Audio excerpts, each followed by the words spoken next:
Oke. Baik, selamat datang di sesi presentasi final Policy Brief Beneran Berdampak 2025 kategori SMA atau sederajat. Sebelumnya saya mau cek dulu nih, suara saya apakah terdengar dengan jelas? Boleh kasih reaction aja teman-teman. Aman ya? Baik, sebelum kita mulai untuk sesi presentasi pada pagi hari ini, saya akan membacakan alur presentasinya dulu. Jadi presentasi per finalis akan terbagi dalam 3 segmen. Jadi pertama ada sesi presentasi dulu, masuk ke sesi Q&A, dan setelah itu ada sesi penilaian oleh para dewan juri. Jadi semua dewan juri nanti akan atau sudah dibagikan spreadsheet penilaiannya, nanti tinggal disesuaikan. Dan untuk di sesi presentasi policy briefnya, finalis menyampaikan presentasi secara lisan menggunakan slide PowerPoint yang sudah disediakan secara on point ya. Jadi pastikan teman-teman ketika presentasi start menyampaikannya secara poin sehingga waktunya itu bisa dimaksimalkan selama 10 menit. Dan ketika di sesi Q&A, dalam sesi ini Dewan Juri akan diberi kesempatan untuk bertanya kepada para finalis terkait poin substantif dan solusi lainnya atau apapun yang akan ditanyakan oleh para Dewan Juri. Dan untuk Dewan Juri akan diberikan waktu untuk bertanya 1 menit, dan para finalis akan diberikan waktu untuk menjawab maksimal 4 menit per pertanyaan. Oke, sampai di sini apakah ada yang mau ditanyakan dulu? Aman ya? Baik. Pertanyaan akan dibagi secara merata untuk finalis dan bergilir sehingga semua juri akan mendapat kesempatan yang sama bertanya kepada setiap finalis. Nah, untuk finalis pertama akan ditanya oleh uh, Kak Arya dan juga Bapak I Gusti Ngurah Sinduwinata. Untuk finalis kedua akan diberikan pertanyaan oleh Bapak I Gusti Ngurah Sinduwinata dan Bapak Ahmad Faiz Yuda Siregar. Untuk finalis ketiga akan diberikan pertanyaan oleh Bapak Ahmad Faiz Yuda Siregar dan Kak Afia. Untuk finalis keempat akan diberikan pertanyaan oleh Kak Afia dan juga Bapak Igusti Ngurah Sinuwinata. Dan finalis kelima akan diberikan pertanyaan oleh Bapak Igusti Ngurah Sinuwinata dan Bapak Ahmad Faiz Yuda Siregar. Dan untuk finalis terakhir akan diberikan pertanyaan oleh Bapak Ahmad Yuda Siregar dan Kak Afia tentunya. Dan setelah itu akan ada sesi pengisian tabel penilaian. Nanti para juri dipersilakan untuk mengisi rubrik penilaian yang telah disediakan oleh panitia. Jadi nanti para juri bisa langsung memberikan penilaian setelah sesi tanya jawabnya berakhir. Oke, selanjutnya saya akan membacakan untuk tata tertib selama acara presentasi berlangsung. Yang pertama, peserta wajib mengaktifkan kamera selama presentasi berlangsung. Yang kedua, mikrofon peserta dan non-peserta agar agar kondisi mute kecuali saat ada giliran untuk berbicara. Yang ketiga, tidak diperkenankan berinterupsi selama peserta mempresentasikan materi. Yang keempat, seluruh peserta diminta menjaga ketertiban dan tidak meninggalkan ruangan selama sesi berlangsung. Jadi pastikan untuk layar Zoom-nya jangan sampai kosong. Jadi tetap di layar Zoom-nya selama presentasi berlangsung. Dan selanjutnya, peserta harus memastikan perangkat, koneksi internet, dan audiovisual dalam kondisi baik sebelum sesi dimulai. Dan selanjutnya, peserta wajib menjaga sikap profesional selama presentasi dan sesi tanya jawab. Peserta wajib menggunakan bahasa yang sopan, jelas, dan komunikatif. Peserta dilarang melakukan komentar negatif terhadap tim lain selama sesi presentasi berlangsung. Peserta wajib berada dalam mode mute selama sesi presentasi berlangsung, kecuali saat diberikan giliran untuk berbicara, guna menghindari gangguan suara yang dapat menginterupsi jalannya presentasi. Selanjutnya, peserta dilarang memotong pembicaraan juri atau peserta lain saat sesi berlangsung.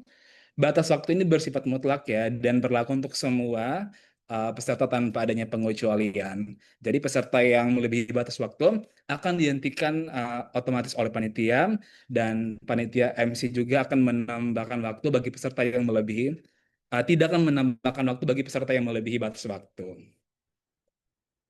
Baik, selanjutnya saya akan membacakan untuk urutan presentasinya. Jadi nanti yang pertama ada Alta Gracia Yesurun Kesdian, yang kedua ada Dayinta Syifa Maksyura, yang ketiga ada Musyafa Arafa Sumaryono, yang keempat ada Prima Agustiano Graha, yang kelima ada Samuel Partogi Simanjuntak, dan yang terakhir ada Wesley Anton. Baik teman-teman, sebelum kita memulai, kami akan himbau untuk seluruh finalis untuk memastikan yang pertama koneksi internetnya stabil, kameranya aktif, posisi framingnya jelas ya. Jadi jangan sampai ada yang kepotong samping atau mungkin kepalanya kepotong. Jadi pastikan framingnya jelas dan pastikan file presentasi sudah siap dibagikan. Dan kalau misalkan memang ada yang gangguan terhadap share screen-nya, boleh langsung hubungi panitia agar bisa dibantu untuk share screen. Dan pastikan mikrofon berfungsi dengan baik. Oke, tanpa menunggu waktu lama, kita akan mulai saja presentasi pada pagi hari ini. Kita akan mulai dengan finalis pertama. Kepada finalis pertama, Alta Gracia Yesyurun Krisdian. Waktu presentasi dimulai dari sekarang. Silakan. Untuk file PPT-nya dari panitianya, Kak, yang Ya, dari penitia. Tunggu sebentar. Nanti waktu akan dimulai setelah Alta Gracia memulai presentasinya.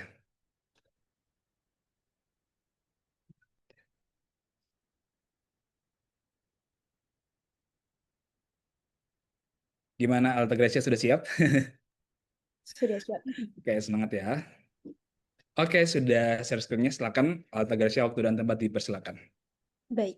Bapak, Ibu, dan rekan-rekan yang saya hormati, pernahkah kita memperhatikan bagaimana anak muda kita saat ini lebih sering menggenggam ponsel daripada membuka buku?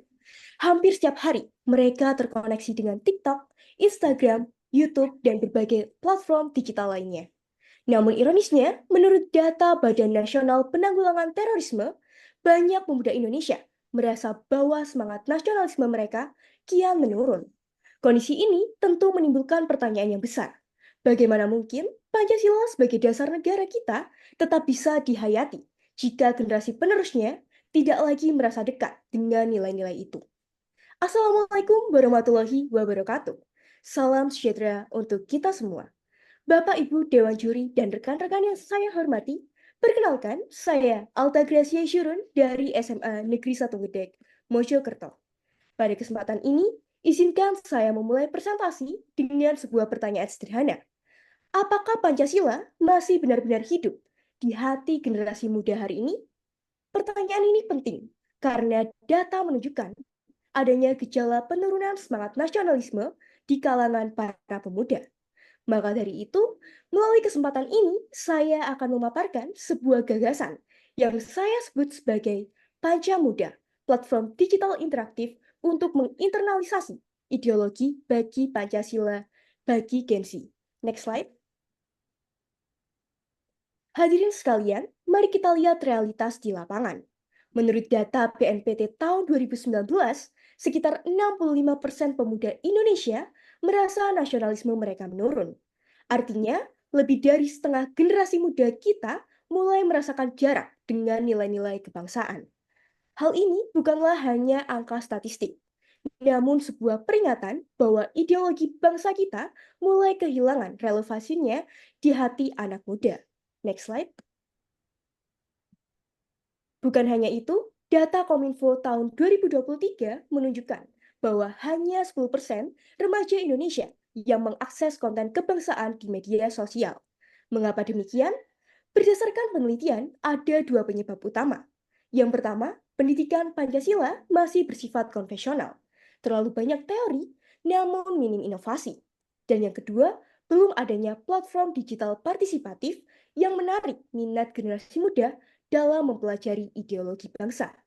Akibatnya, nilai Pancasila tidak tersampaikan dengan cara yang menarik, relevan, dan sesuai dengan gaya belajar mereka. Next slide. Jika kita gali lebih dalam, ada tiga akar penyebab utama. Yang pertama ialah metode edukasi Pancasila belum menyesuaikan dengan karakter digital native Gen Z. Dan yang kedua, minimnya kolaborasi antara pemerintah dengan sektor teknologi dalam hal pendidikan ideologi. Dan yang ketiga, konten kebangsaan di dunia digital sangat terbatas jumlahnya. Kemudian, apa dampak dari itu semua? Yang pertama, kesadaran berbangsa dan bernegara akan melemah. Yang kedua, resiko intoleransi dan radikalisme semakin meningkat. Serta yang ketiga, nilai Pancasila akan kehilangan relevansi di mata generasi muda. Jika hal ini terus dibiarkan, maka masa depan bangsa kita berada dalam bahaya. Next slide. Untuk menjawab permasalahan tersebut, saya menghadirkan sebuah solusi bernama Panca Muda, sebuah platform yang dirancang agar nilai-nilai Pancasila bisa kembali hidup, dekat, dan relevan dengan kehidupan Gen Z. Next slide. Panca Muda adalah sebuah platform AI interaktif yang dirancang khusus untuk menanamkan nilai-nilai Pancasila dengan cara yang menyenangkan, relevan, dan sesuai dengan karakter Gen Z. Platform ini hadir dengan 3 fitur utama, yaitu gamifikasi edukasi Pancasila, belajar Pancasila melalui permainan, kuis, dan tantangan digital. Yang kedua, forum diskusi Gen Z. Ruang aman untuk berbicara, berdebat sehat, dan bertukar gagasan mengenai isu kebangsaan. Dan yang ketiga, tantangan dan aksi sosial digital. Mendorong pemuda tidak hanya paham akan nilai, tetapi juga mengamalkannya dalam bentuk nyata. Dengan cara ini, Pancasila tidak lagi menjadi hafalan, tetapi hadir sebagai pengalaman yang hidup. Next slide. Agar lebih objektif, mari kita analisis posisi Panca Muda dengan kerangka SWOT. Yang pertama, strengths atau kekuatan. Panca Muda memiliki desain yang interaktif dan mudah untuk digunakan. Konten di dalamnya dikemas dengan AI sehingga relevan dengan gaya hidup digital Gen Z. Yang kedua, weakness atau kelemahan. Panca Muda bergantung pada perangkat digital dan koneksi internet. Yang kedua, tingkat literasi digital yang berbeda atau tidak merata antara pelajar bisa mempengaruhi efektivitas. Yang ketiga ada opportunities atau peluang. Tren pemanfaatan teknologi edukasi sedang naik di kalangan Gen Z. Dan yang kedua, pemerintah juga tengah mendorong program penguatan ideologi Pancasila. Dan yang terakhir, threats atau ancaman. Adanya persaingan dengan platform edukasi lainnya yang lebih populer dan resiko kejenuhan digital akibat banjir informasi di media online. Namun saya percaya, dengan inovasi berkelanjutan, keunggulan dan juga peluang Panca Muda jauh lebih besar sehingga kelemahan dan ancaman ini dapat dikelola dengan baik. Next slide. Bagaimana cara untuk mengimplementasikan Panca Muda? Saya membaginya dalam 3 tahap utama, yaitu yang pertama perencanaan. Sebuah proses mulai dari pengembangan aplikasi, kurasi konten Pancasila, hingga pelibatan komunitas pemuda. Yang kedua, peluncuran. Sebuah tahap sosialisasi memperkenalkan platform melalui sekolah, kampus, dan media sosial. Dan yang terakhir ada tahap evaluasi. Sebuah proses mengukur efektivitas, pengumpulan feedback, serta melakukan penyempurnaan fitur. Dengan langkah yang sistematis ini, Panca Muda bukan hanya sebuah ide, namun dapat menjadi sebuah gerakan nyata yang benar-benar berdampak bagi Indonesia. Next slide. Gagasan ini bukan muncul dari asumsi semata.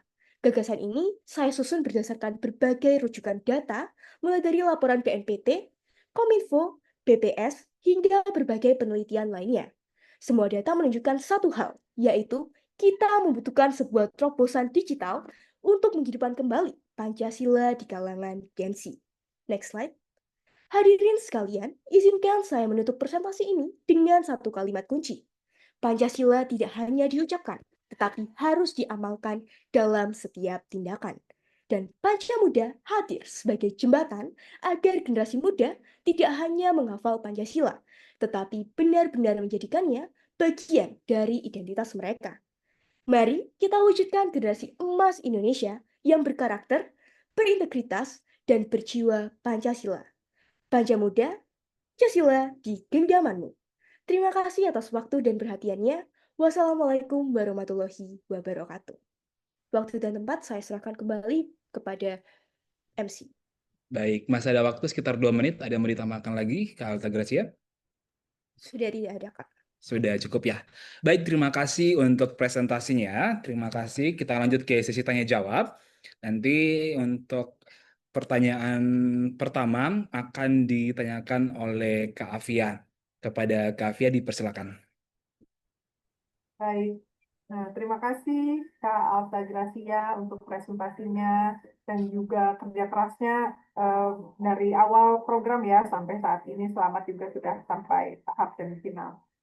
Mungkin ada 2 pertanyaan singkat. Kita tahu, pertama idenya bagus sekali, tapi kita tahu juga untuk membuat dan memelihara satu platform digital itu butuh biaya. Kira-kira dari mana sumber pendanaan untuk pembuatan platform Panca Muda ini. Lalu kemudian di papernya, di policy briefnya juga Kak Arta Gracia mengungkapkan ada kolaborasi dengan influencer sebagai bentuk sosialisasi dari platform ini. Kira-kira influencer siapa, ya, yang mana yang cocok untuk dilakukan kolaborasi? Udah, itu aja dari saya. Terima kasih. Baik, Baik, terima kasih Kalvia untuk pertanyaannya. Nanti waktu untuk menjawab 4 menit. Langsung ke Altagracia untuk jawabannya. Silakan. Baik, terima kasih atas pertanyaan yang telah diberikan. Izinkan saya menjawab pertanyaan tersebut. Membangun sebuah platform digital seperti Panya Muda tentu membutuhkan biaya yang tidak sedikit, karena melibatkan beberapa komponen utama. Pertama, biaya pengembangan sistem yang mencakup desain antarmuka atau UI UX, coding, integrasi database, hingga fitur interaktif yang berbasis dengan kecerdasan buatan. Nah, untuk besaran biayanya sangat bergantung pada skala pengembangannya. Jika menggunakan standar dengan industri, pembuatan platform digital dengan fitur lengkap bisa memerlukan ratusan juta hingga miliaran rupiah. Namun, Panca Muda dapat menekan biaya awal dengan memulainya dalam skala minimal viable product atau MVP, yaitu versi sederhana yang tetap fungsional tetapi belum terlalu kompleks, sehingga bisa dikembangkan secara bertahap. Untuk sumber pendanaannya sendiri dapat berasal dari berbagai jalur. Yang pertama, saya akan mendapatkan dukungan dari pemerintah melalui dana inovasi kepemudaan atau program literasi digital. Yang kedua, saya akan melakukan kerjasama dengan lembaga donor, NGO, atau organisasi internasional yang fokus pada pemberdayaan pemuda dan penguatan demokrasi. Dan yang ketiga, saya akan melakukan kolaborasi dengan sektor swasta, khususnya perusahaan teknologi ataupun media, melalui skema CSR atau sponsorship. Selain itu, saya juga akan melakukan crowdfunding sebagai opsi karena platform ini menyentuh isu penting yang melibatkan partisipasi masyarakat secara luas. Kemudian untuk kolaborasi dengan influencer, Panja Muda ingin menggait anak muda dan juga menjangkau generasi Gen Z yang jadi target utama. Maka kolaborasi dengan influencers yang relevan, memiliki kredibilitas edukasi dan juga dekat dengan isu sosial atau digital literasi akan lebih efektif dibandingkan dengan influencer yang populer saja.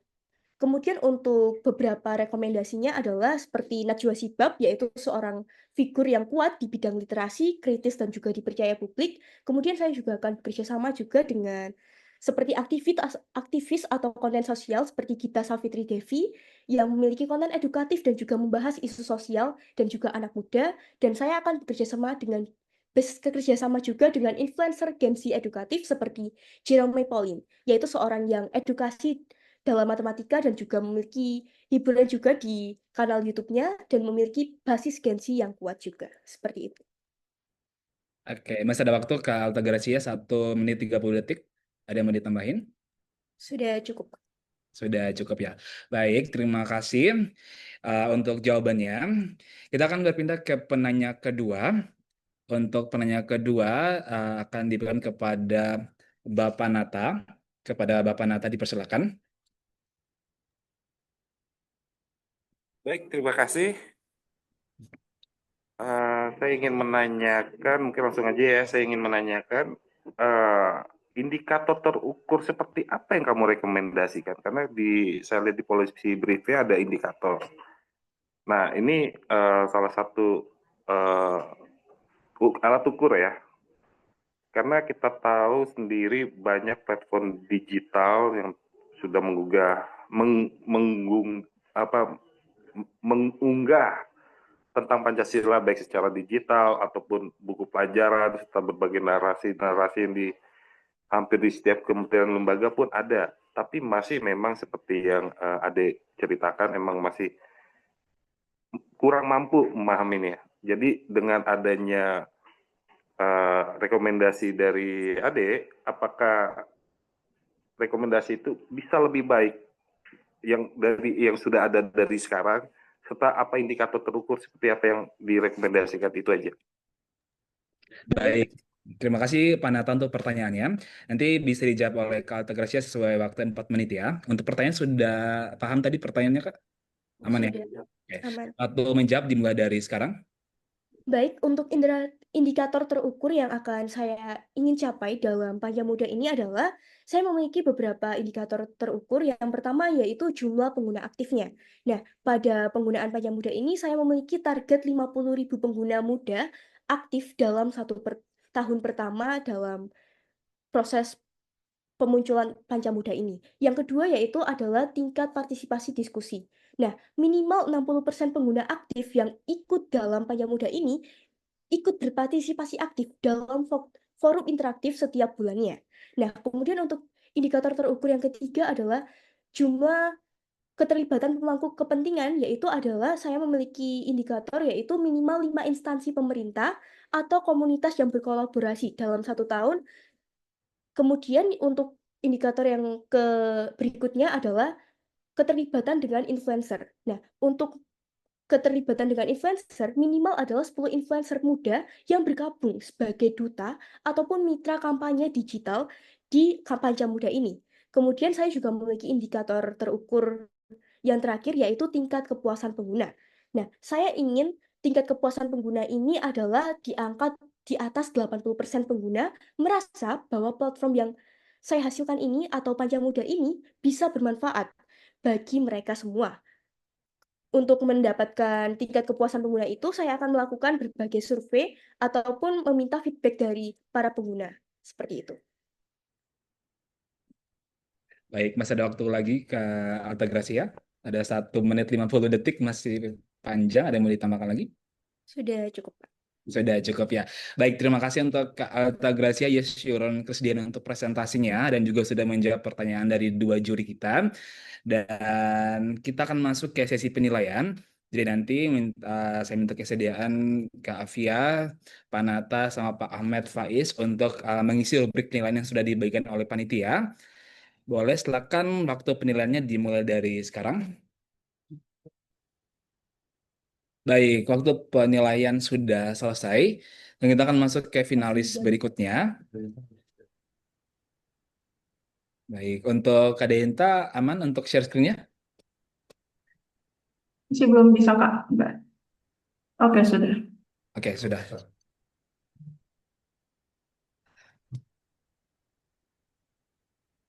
Oleh, kita akan masuk ke finalis kedua. Untuk finalis kedua atas nama Dayinta Syifa Maksyura, waktu dan tempat dipersilakan. Baik, Assalamualaikum warahmatullahi wabarakatuh. Shalom, Om Swastiastu, Namo Buddhaya, salam kebajikan, dan salam Pancasila. Saya Dayinta Syifa Maksura dari SMA Negeri 2 Surabaya akan memaparkan polisi brief yang berjudul Penguatan Identitas Budaya Pelajar Indonesia Timur melalui kebijakan sekolah berbasis budaya lokal.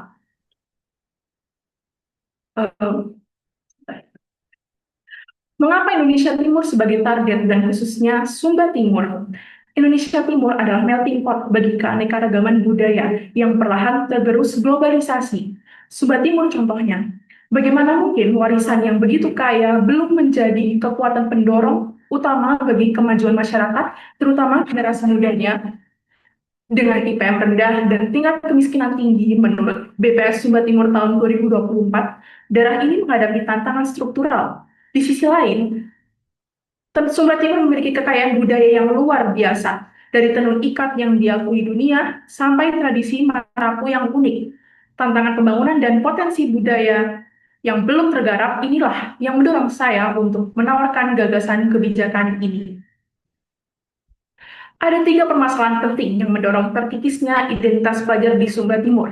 Pertama, kurikulum nasional yang seragam kurang memberi ruang untuk kearifan lokal. Belum ada instruksi resmi dari Dinas Pendidikan yang mendorong integrasi sistemik budaya lokal di semua sekolah. Yang kedua, rasio guru siswa di jenjang SD, SMP, dan SMA kurang dari 20%. Tidak tersedia informasi publik mengenai jumlah guru seni budaya. Dan yang ketiga, kesenjangan digital mempersulit akses, produksi, dan distribusi konten budaya mereka. Masih terdapat 42 desa yang berjuang dengan sinyal 2G atau 3G. Saya mengusulkan konsep kebijakan sekolah berbasis budaya lokal, di mana sekolah menjadi pusat pelestarian budaya. Konsep ini punya landasan teoritis dan kerangka hukum yang relevan, antara lain, Culturally Responsive Teaching oleh Jennifer J. tahun 2002 bahwa budaya siswa menjadi fondasi utama pembelajaran agar lebih bermakna, relevan, dan tidak mengasingkan siswa dari identitas budayanya. Yang kedua, Multicultural Education oleh James A. Banks tahun 2010 bahwa dalam pendidikan multikultural, konten budaya selain masuk di kurikulum juga menuntut rekonstruksi sistem pendidikan yang adil dan inklusif terhadap latar belakang siswa, sehingga akan melampaui dari sekedar tambahan muatan lokal. Lalu juga ada Undang-Undang Nomor 5 Tahun 2017 tentang Pemajuan Kebudayaan. Pemerintah bertanggung jawab untuk pelestarian budaya dan pendidikan formal. Undang-undang ini sebagai landasan hukum yang kuat dalam memajukan kebudayaan. Dan yang terakhir ada Permendikbudristek Nomor 12 Tahun 2024 tentang Kurikulum Merdeka. Memberikan fleksibilitas kepada sekolah untuk mengembangkan muatan lokal dengan cara mengintegrasikan budaya lokal ke dalam kurikulum merdeka. Ada 3 pilar utama yang menjadi fondasi rekomendasi kebijakan ini. Yang pertama adalah Sasabulo, singkatan dari satu sekolah, satu budaya lokal. Ini adalah strategi yang mengusulkan agar setiap sekolah di Sumba Timur fokus pada satu elemen budaya khas yang paling relevan dengan lokasi atau komunitasnya. Misalnya, fokus pada tenun ikat, tarian daerah, makanan khas, dan kesenian adat setempat. Dengan fokus pada satu budaya, sekolah dapat lebih intensif dalam menyediakan fasilitas, mendatangkan ahli dari komunitas adat, dan memastikan pelajar benar-benar menguasai tradisi tersebut. Rekomendasi kedua adalah alokasi dana afirmatif. Fokus pendanaan dan sumber daya manusia dengan mengoptimalkan dana afirmatif seperti dana BOS afirmasi dan skema pembiayaan afirmatif lainnya yang akan digunakan untuk pembuatan fasilitas seperti sanggar seni, pengadaan alat musik dan alat tenun tradisional, serta pengembangan SDM. Rekomendasi ketiga adalah pelajar mandiri sebagai duta budaya digital. Pelajar berperan aktif menjadi kreator konten digital yang mempromosikan budaya mereka, seperti membuat film dokumenter, membuat vlog dengan masyarakat tentang budaya lokal, dan membuat podcast seperti mewawancarai tokoh adat atau seniman lokal. Diperlukan dukungan akses internet, misalnya melalui proyek Wi-Fi gratis dari Bakti Kominfo, sehingga pelajar di daerah terpencil pun dapat mengunggah dan membagikan karya yang bisa menjangkau audiens lebih luas dan relevan dengan citra generasi muda. Untuk memastikan kelayakan kebijakan sekolah berbasis budaya lokal, saya telah menganalisis menggunakan metode SMART. Spesifik, tujuan kebijakan ini menguatkan identitas budaya pelajar di Sumba Timur melalui integrasi budaya lokal di sekolah. Target spesifik seperti pelajar, guru, kepala sekolah, dan dinas pendidikan. Measurable, menargetkan 80% sekolah di wilayah sasaran menerapkan program Sasabulo dalam 2 tahun dan 70% pelajar merasa lebih bangga dengan budaya lokal mereka berdasarkan survei. Achievable, ada dukungan dari Kemendikdasmen dan Kemenbud serta inisiatif lokal. Relevan, ini sejalan dengan agenda pendidikan nasional, poin SDGs nomor 4, dan kebutuhan pelajar akan identitas budaya yang kuat di era globalisasi. Lalu, time bound memiliki kerangka waktu yang jelas, sosialisasi di tahun pertama, replikasi di tahun kedua, dan evaluasi di tahun ketiga. Penerapan kebijakan ini terbagi dalam 3 fase utama. Tahun ke-1, sosialisasi kebijakan ke semua pemangku kepentingan, pelatihan intensif bagi guru, dan uji coba program Sasabulo di sekolah percontohan. Tahun kedua, program akan direplikasi ke lebih banyak sekolah di Sumba Timur. Pelajar juga didorong untuk aktif memproduksi konten budaya digital. Tahun ketiga, fase evaluasi menyeluruh untuk mengukur dampak program. Jika berhasil, kebijakan ini akan menjadi bagian permanen dari sistem pendidikan di Sumba Timur dan wilayah Indonesia Timur. Keberhasilan program ini sangat bergantung pada dukungan dan koordinasi lintas sektor dari berbagai pihak. Yang pertama, pemerintah pusat, terutama Kemendagri untuk koordinasi daerah, serta Kemendikdasmen dan Kemenbud sebagai regulator utama dan penyedia dukungan teknis. Lalu ada Pemkab Sumba Timur, berperan krusial dalam koordinasi dan pengawasan implementasi di tingkat lokal, lalu juga sekolah dan guru sebagai ujung tombak, dan yang terakhir ada komunitas adat, karena mereka adalah pemilik dan penjaga budaya lokal. Kemitraan dengan mereka memastikan otentisitas dan keberlanjutan program. Dampak yang diharapkan, pertama, dampak pendidikan. pembelajaran lebih kontekstual dan bermakna, peningkatan kompetensi guru, dan terbentuknya kurikulum kontekstual berbasis budaya di tiap sekolah. Lalu dampak sosial dan kebudayaan, meningkatnya rasa bangga terhadap identitas budaya dengan target lebih dari 70%. Pelestarian keterampilan tradisional lintas generasi, dan penguatan peran komunitas budaya dalam pendidikan. Dan yang terakhir, dampak ekonomi. Terbukanya peluang usaha baru seperti tenun atau kuliner, promosi budaya Sumba Timur melalui media digital, keberlanjutan pelestarian budaya yang menguntungkan secara ekonomi. Sumba Timur dapat menjadi percontohan wilayah lain, bagaimana keterbatasan dapat diubah menjadi kekuatan berbasis budaya. Karena jauh boleh, tertinggal jangan. Ada 4 risiko utama yang perlu diantisipasi dan langkah-langkah mitigasinya. Pertama, ada kekhawatiran esensi sakral budaya Sumba Timur bisa tereduksi jika dipromosikan tanpa pemahaman yang memadai. Mitigasinya adalah pembentukan komite kurikulum adat yang akan menyaring materi dan memastikan pembelajaran fokus pada proses dan filosofi budaya, bukan hanya produknya. Yang kedua, keterlibatan sekolah harus hati-hati agar tidak menimbulkan ketidakpercayaan atau konflik dengan pelestari budaya. Mitigasinya dengan penerapan prinsip kemitraan sejak awal dengan komunitas adat, diperkuat dengan MOU yang jelas serta hak kekayaan intelektual komunal untuk melindungi warisan mereka. Yang ketiga, mengintegrasikan budaya lokal memerlukan upaya ekstra dari guru yang bisa menyebabkan kelelahan. Mitigasinya adalah penyediaan pelatihan berkualitas, sertifikasi yang diakui, dan intensif seperti poin kredit atau tunjangan bagi guru pembina budaya untuk menghargai upaya mereka. Dan yang terakhir, kesenjangan digital di Sumba Timur bisa menghambat partisipasi siswa dalam pembuatan konten digital. Mitigasinya dengan pemanfaatan program WiFi gratis dari Bakti Kominfo, lokakarya digital terpusat dan fokus pada konten offline first, seperti mading digital yang bisa diunggah saat ada akses. Dengan mengantisipasi dan merespon risiko-risiko ini secara proaktif, kebijakan sekolah berbasis budaya lokal dapat diimplementasikan dengan lebih mulus, efektif, dan berkelanjutan. Pada slide ini, Dewan Juri dapat melihat daftar lengkap referensi dan dokumentasi pendukung yang menjadi dasar dari policy brief ini.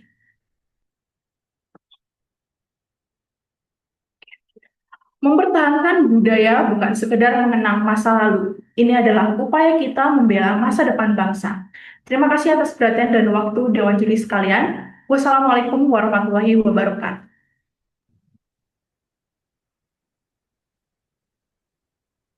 Oke, ya tepat waktu ya. 10 menit pas. Lintas 10 menit pas. Baik, kita akan masuk ke sesi tanya jawab. Sesi tanya jawab nanti untuk pertanyaannya akan diberikan, jadi untuk setiap juri satu pertanyaan 1 menit dan nanti akan dijawab oleh Kak Deinta selama 4 menit.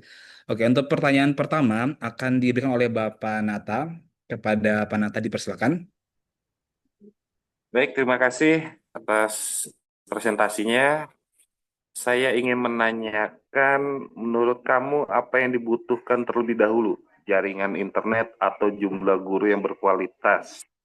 Dan ini rekomendasinya ditujukan untuk tingkat SD, SMP, atau SMA, karena dampaknya akan berbeda setiap ini dan akan mempunyai efek yang berbeda dan akan ada kesinambungan yang berbeda pula. Mohon dijelaskan. Terima kasih. Baik, baik, kritis banget ya pertanyaan dari Bapak Natam. Nanti akan langsung dijawab oleh Kak Dayinta selama 4 menit. Waktu dan tempat dipersilakan. Silakan Kak Dayinta.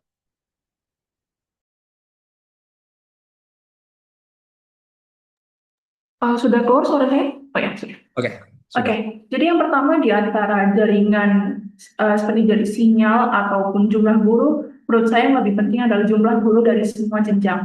Lalu untuk rekomendasi ini bisa diterapkan untuk seluruh jenjang mulai dari SD, SMP, SMA, dan tingkat-tingkat lainnya. Masih ada waktu 3 menit 40 detik, Kak Dayinta. Sudah cukup. Sudah cukup. Nggak ada yang mau ditambahin lagi? Sudah. Oke, baik. Terima kasih untuk jawabannya dari Kak Dayinta Syifa Maksyura. Dan untuk presentasinya terima kasih. Kita akan masuk ke penanya kedua. Untuk pertanyaan kedua akan ditanyakan oleh Bapak Ahmed Faiz Yuda Siregar. Kepada Pak Ahmed, dipersilakan. Baik, terima kasih. Apakah suara saya sudah terdengar dengan jelas? Yes, sudah terdengar. Oke, baik. Terima kasih presentasinya Deinta Siva. Luar biasa karena secara ide juga menarik dan eh, saya mungkin mau menanyakan mungkin ini mencakup kapasitas saya ya untuk apa karena sebagai peneliti yang mungkin ada di ruang digital ya. Nah, di dalam penulisan itu sebenarnya udah komprehensif, tapi memang problematisasi terkait ruang digital itu belum muncul eh, secara mungkin SDM ya, tapi di tulisannya hanya infrastruktur. Nah, tapi udah didorong nih untuk menjadi kreator budaya digital. Nah, gimana menjembatani gap kemampuan pemanfaatan teknologi digital bagi siswa tersebut? Baik, terima kasih Pak Ahmad untuk pertanyaannya. Gimana Kak Dinta sudah dapat pertanyaannya? Oke, terima kasih. Ya. Menurut Oke. saya jawabannya adalah dengan memberikan pelatihan TIK kepada guru-guru di sekolah-sekolah di semua jenjang maksudnya seperti itu. Dengan melakukan pelatihan TIK. Oke, Mas ada. Dan selain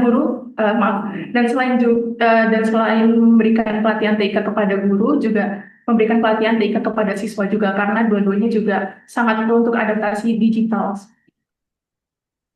Baik. Mas ada waktunya Kak Sudah Dinta. cukup. Udah cukup ya, nggak ada yang ditambahin lagi? Sudah. Baik.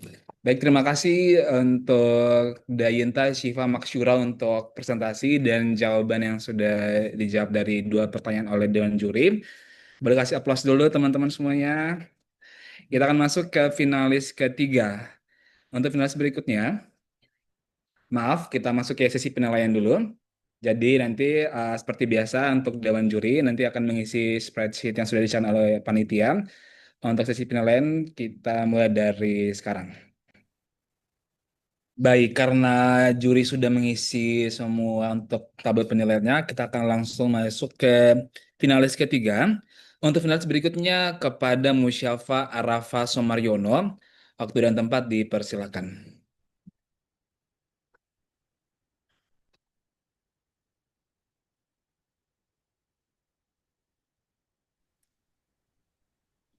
Assalamualaikum warahmatullahi wabarakatuh.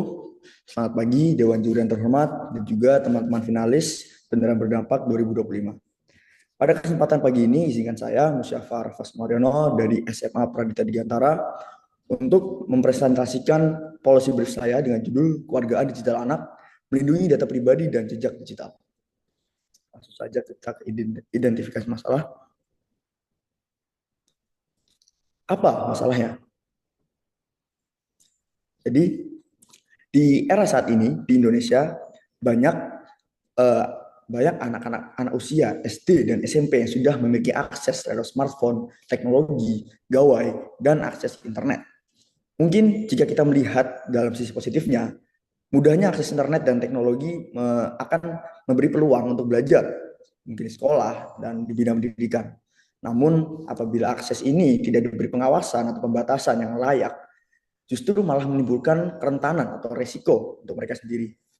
Karena menurut kata Data Insight pada tahun 2022 menyatakan bahwa 30% dari anak umur 5 sampai 11 tahun sudah memiliki gawai mereka sendiri-sendiri. Tetapi hanya 19% dari orang tua mereka yang memberi pengawasan secara aktif dalam penggunaannya. Akibat dari kurangnya pengawasan ini, itu membuat mereka rentan untuk membagikan data pribadi mereka seperti foto wajah, alamat, dan informasi-informasi sensitif yang mungkin bersifat harusnya hanya diketahui oleh dia dan orang tua sendiri. Namun tidak hanya sebagai korban dari pencurian data atau membagikan datanya secara sukarela, mereka juga ternyata menjadi pelaku atau produsen dari konten-konten negatif itu sendiri, seperti ujaran kebencian, komentar provokatif, perundungan, dan berita palsu yang bisa bertahan lama di internet sampai permanen di internet, yang akan menimbulkan risiko jangka panjang karena ini akan membuat jejak digital negatif untuk mereka. yang bisa mempengaruhi masa depan mereka di bidang entah di bidang pendidikan maupun karir. Karena menurut studi Kaplan pada tahun 2022 menyatakan bahwa 25% dari petugas yang menyeleksi calon mahasiswa itu memeriksa media sosial dan jejak digital dari calon mahasiswa tersebut. Bagaimana ini bisa terjadi? Jadi mari kita bahas bagaimana ini bisa terjadi dan apa dampaknya.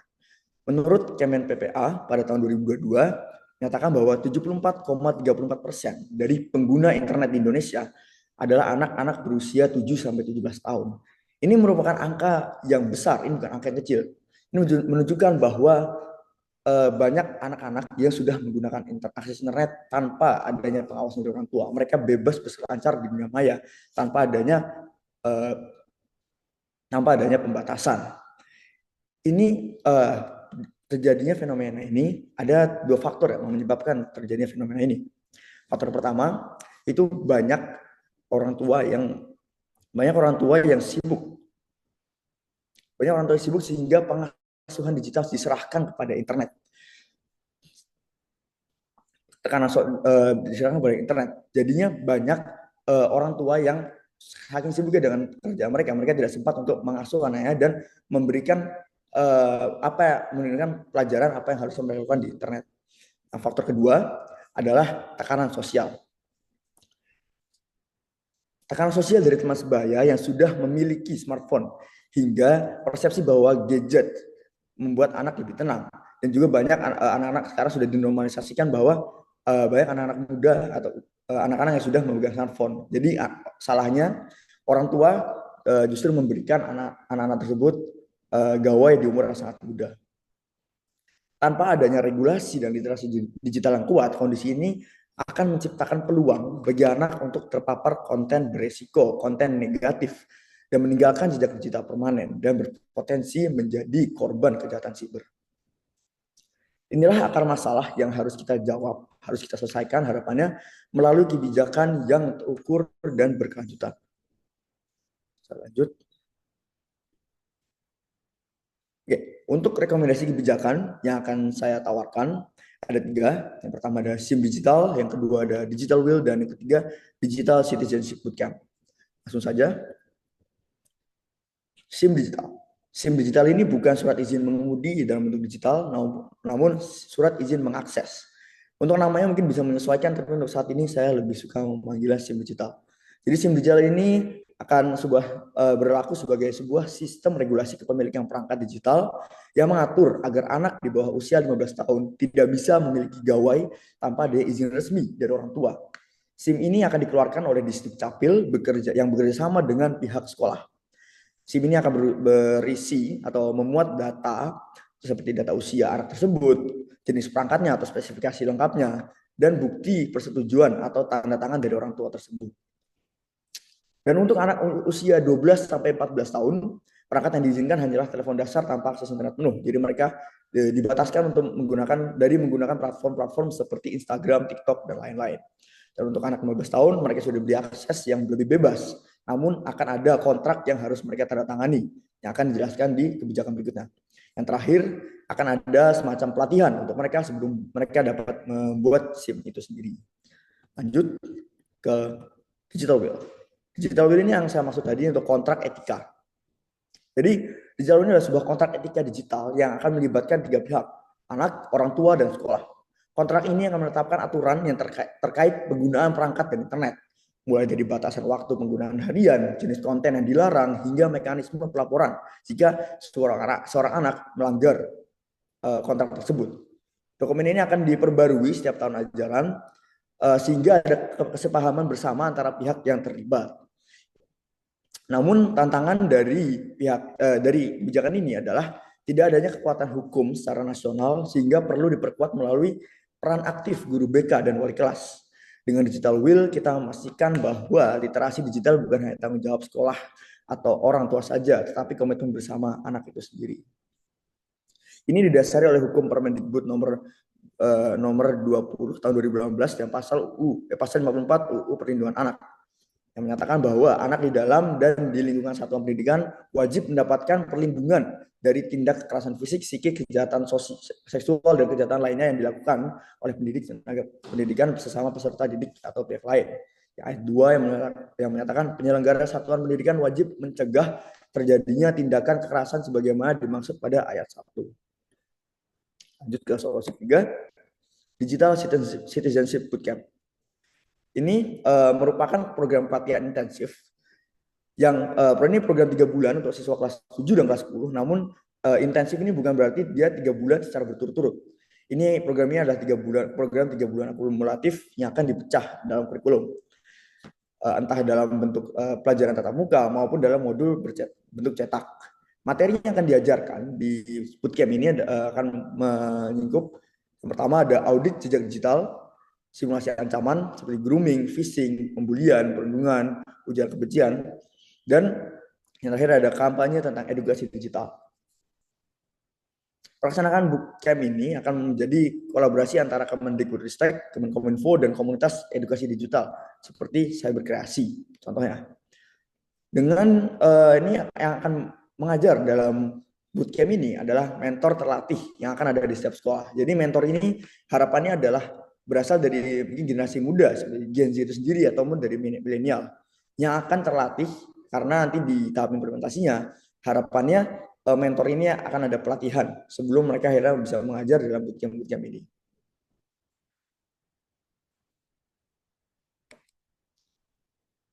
Untuk merealisasikan kebijakan ini, maka perlu ada tahapan implementasi yang realistis juga.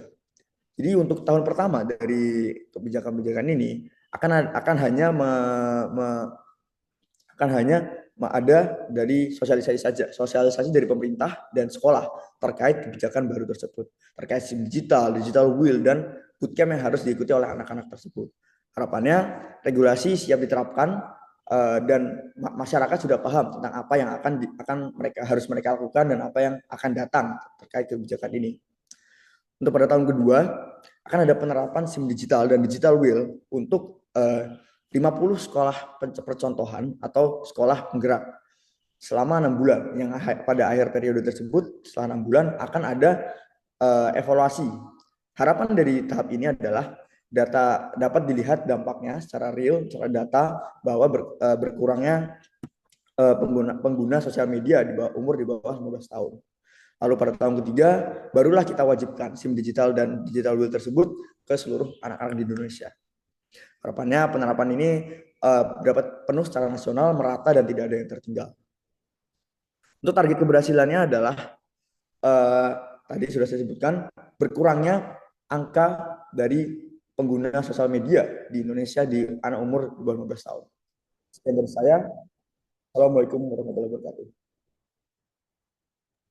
Baik, tepat waktu banget ya Kak Misyafa untuk presentasinya. Terima kasih atas presentasinya. Kita akan masuk ke sesi tanya jawab. Nanti boleh dibantu stop share dulu, Kak Misyafa. Baik. Oke, kita akan masuk ke sesi tanya jawab. Untuk pertanyaan pertama, saya persilakan kepada Bapak Ahmad. Silakan Pak Ahmad, waktu dan tempat dipersilakan. Oke, terima kasih. Mungkin aku mau tanya ya, Musyafa, untuk secara penulisan dan penyajian untuk solusi yang ditawarkan udah oke. Cuman aku mau coba tanya lebih lanjut soal digital will dan juga peran paling krusialnya kan sebenarnya untuk ini juga orang tua atau keluarga yang terdekat ya. Nah, sejauh apa nih will dan peran parenting dalam solusi ini, dan juga sejauh apa SIM ini dapat diintegrasikan dengan berbagai platform digital, utamanya sosmed, game online, atau ruang-ruang digital yang banyak diminati oleh anak. Terima kasih. Terima kasih Pak Ahmad untuk pertanyaannya. Boleh langsung dijawab oleh Kak Misyafa, untuk waktu dan tempat dipersilakan. Jadi untuk sejauh apa peran digital will ini dan SIM itu, yang pertama saya akan menjawab untuk yang SIM. Jadi ini mungkin bisa diintegrasikan ke platform-platform digital yang mungkin sering dipakai tadi, ada game online, dan mungkin yang sekarang lagi sering dipakai oleh anak-anak adalah TikTok dan Instagram. Nah, jadi untuk kan biasanya di platform-platform tersebut untuk membuat akun ada yang namanya age verification. Jadi ada batas umur. Jadi nantinya harapannya itu mereka tidak bisa langsung memalsukan umur mereka untuk mendaftar. Jadi SIM ini bakal diintegrasikan ke database Dukcapil layaknya NIK pada KTP elektronik. Jadi platform digital wajib menggunakan verification yang berdasarkan SIM digital tersebut. Dan untuk yang digital tadi, peran parenting akan sangat penting karena ini akan tadi kan itu dia persetujuan dari 3 pihak. Jadi orang tua yang bertanggung tangan pun sebelumnya harus bisa setidaknya memberikan gambaran tentang etika berinternet, etika bermedia sosial tersebut. Sekian, terima kasih. Baik, masih ada waktu 1 menit 20 detik. Ada yang mau ditambahkan lagi, Kang Musyafa? Sudah. Baik, untuk jawabannya sudah semua ya. Baik, kita akan berpindah ke pertanyaan kedua. Untuk pertanyaan kedua, saya persilakan kepada Kak Afia. Untuk waktu dan tempat dipersilakan. Ya, terima kasih presentasinya ya Kak Musyafa, selamat sudah sampai tahap final. Di penulisan kebijakannya, di policy briefnya tertulis bahwa usulan kebijakan ini bisa diintegrasikan dengan P5. Tapi seperti yang kita ketahui, P5 sudah dihapus di tahun ajaran 2025-2026 ini dan diganti dengan 8 dimensi profil kelulusan yang terdiri dari keimanan, ketakwaan, keluargaan, penalaran kritis, kreativitas, kolaborasi, kemandirian, kesehatan, dan komunikasi. Dan bagaimana cara mengintegrasikan rekomendasi kebijakan ini dengan 8 dimensi profil kelulusan tersebut? Pertanyaan. Baik, terima kasih Kak Afia untuk pertanyaannya. Boleh langsung dijawab oleh Kang Musyafa. Waktu menjawab 4 menit dimulai dari sekarang. Oke. Jadi karena ada sudah adanya perubahan dalam kurikulum ini, jadi mungkin bisa disesuaikan lagi karena setahu saya di kurikulum baru juga sekarang sudah ada yang namanya literasi digital dalam kurikulum. Namun karena ini juga baru dijalankan belum lama, jadi kita masih belum bisa melihat evaluasinya apa saja. Jadi karena kurangnya evaluasi, mungkin bisa lebih disesuaikan lagi nantinya karena ada kurikulum literasi digital tersebut. Jadinya hal-hal yang harusnya tadi di P5 itu seperti seperti baik cara tentang keamanan digital, bagaimana cara beretika di media sosial, mungkin bisa diajarkan di bagian literasi digital tersebut. Sekian dari saya. Terima kasih. Oke, masih ada waktu Kak Musyafa, 3 menit 4 detik. Sudah cukup ya. Baik, terima kasih atas jawabannya. Kita akan masuk ke sesi penilaian.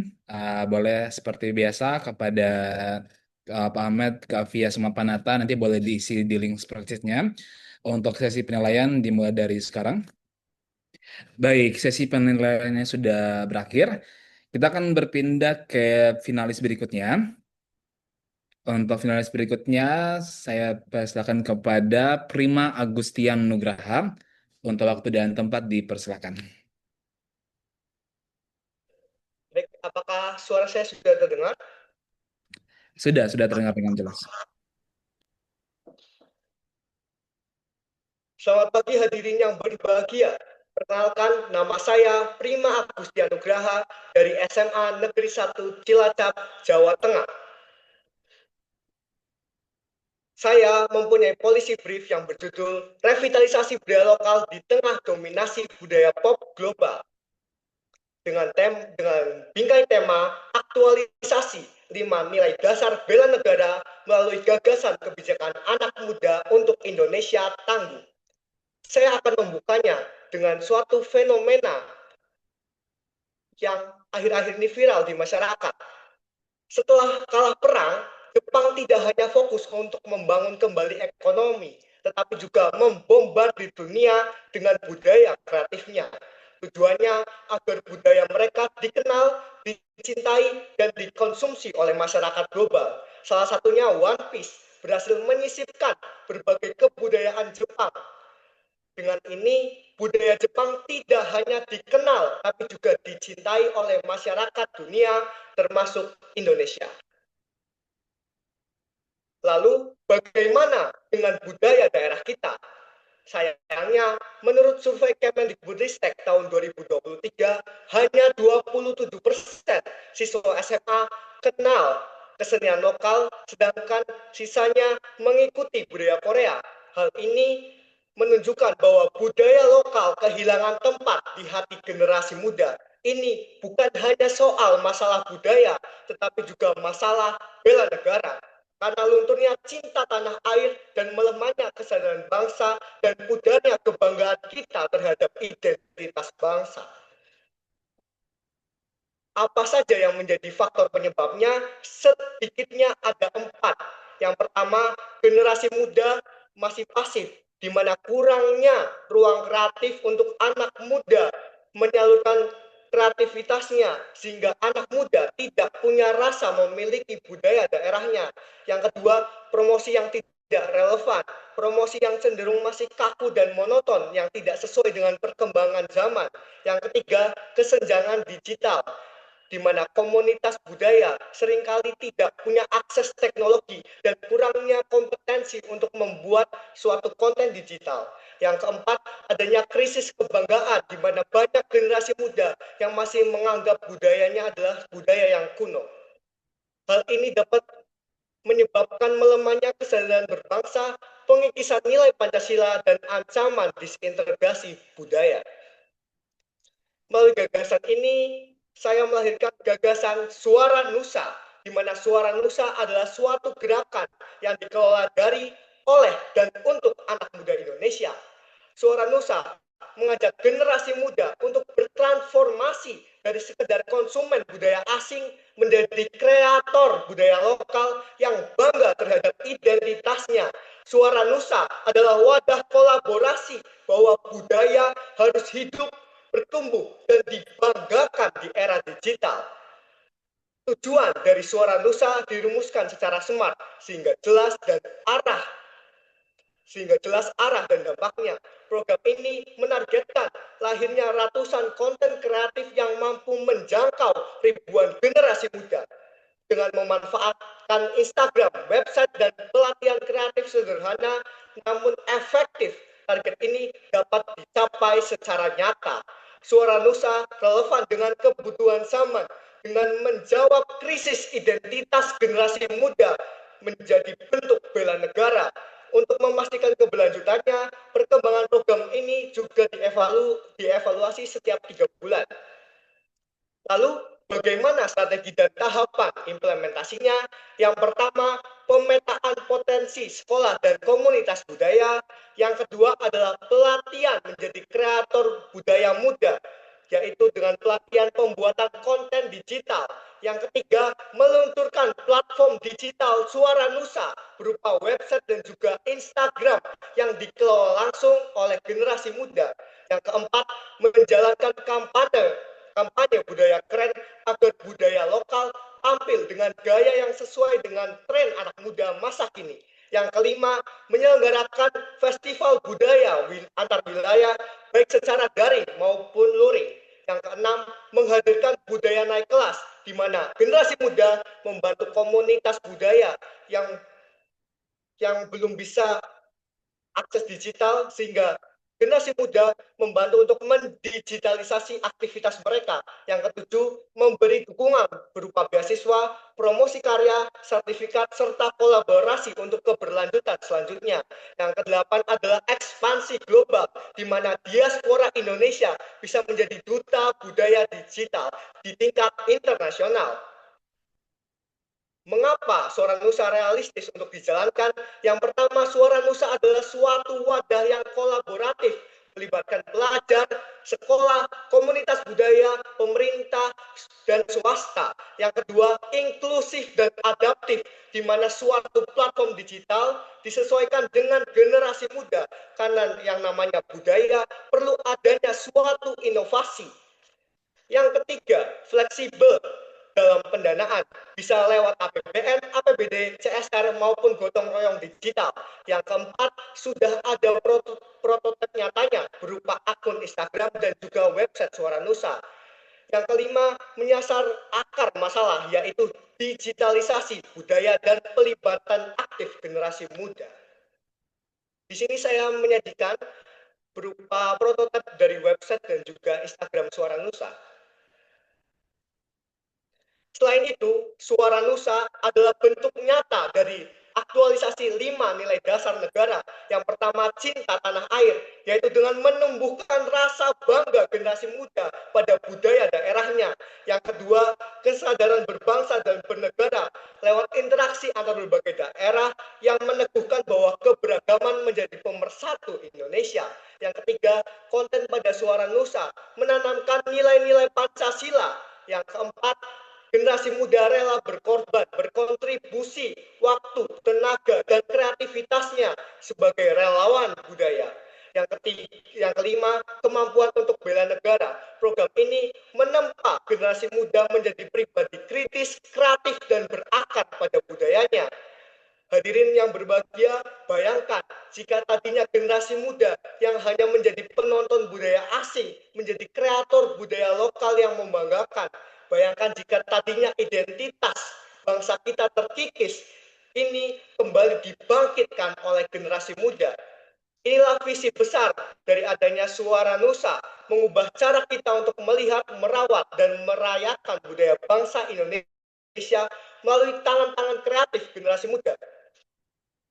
Di sini dampak dari Suara Nusa, yaitu identitas bangsa, bisa dikuatkan kembali dengan adanya Suara Nusa. Bung Karno pernah menegaskan, bangsa yang tidak percaya pada kekuatan diri sendiri sebagai suatu bangsa tidak dapat berdiri sebagai bangsa yang merdeka. Dengan Suara Nusa, kami generasi muda siap untuk beneran berdampak. Sekian dari saya, terima kasih. Baik, masih ada waktunya 1 menit 50 detik. Ada yang mau ditambahkan lagi, Kak Prima?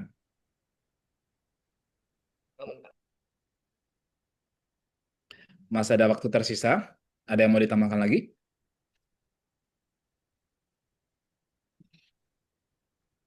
Sudah aman, Kak. Cukup. Oke, sudah cukup ya.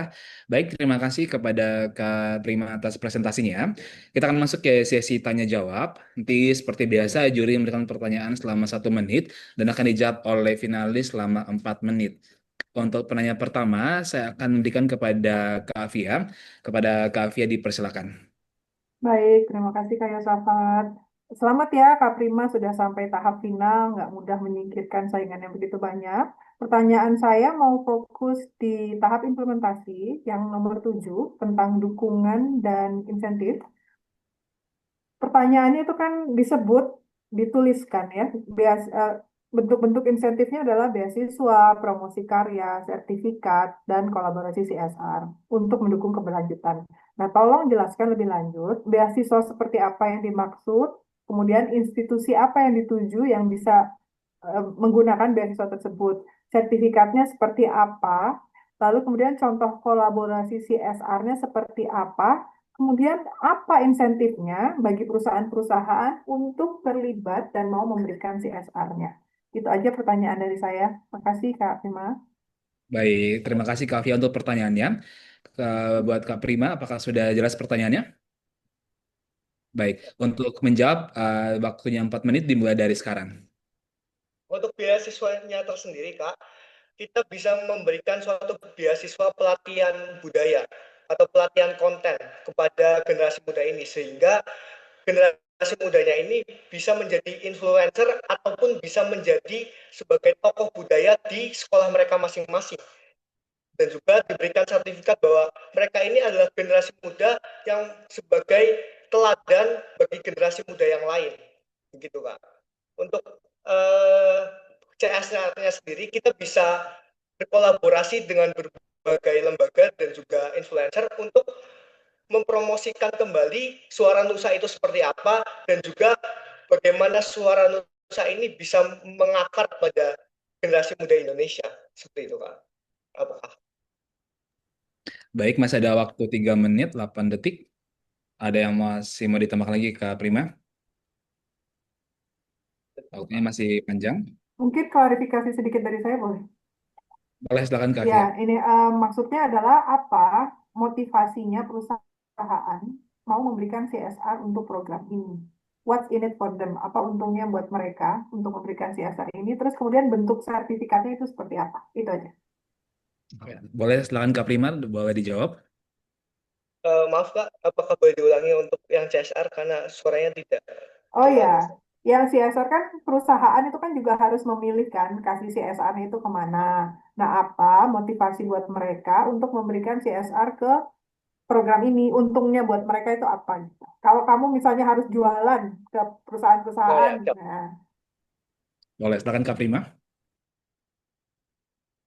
Dengan adanya CSR dari perusahaan, berarti perusahaan ini membantu dalam perkembangan budaya Indonesia, Kak. Di mana perusahaan ini nantinya menjadi latar belakang sejarah bahwa salah satu pendukung di mana generasi muda ini bisa berkembang dalam suatu nusa.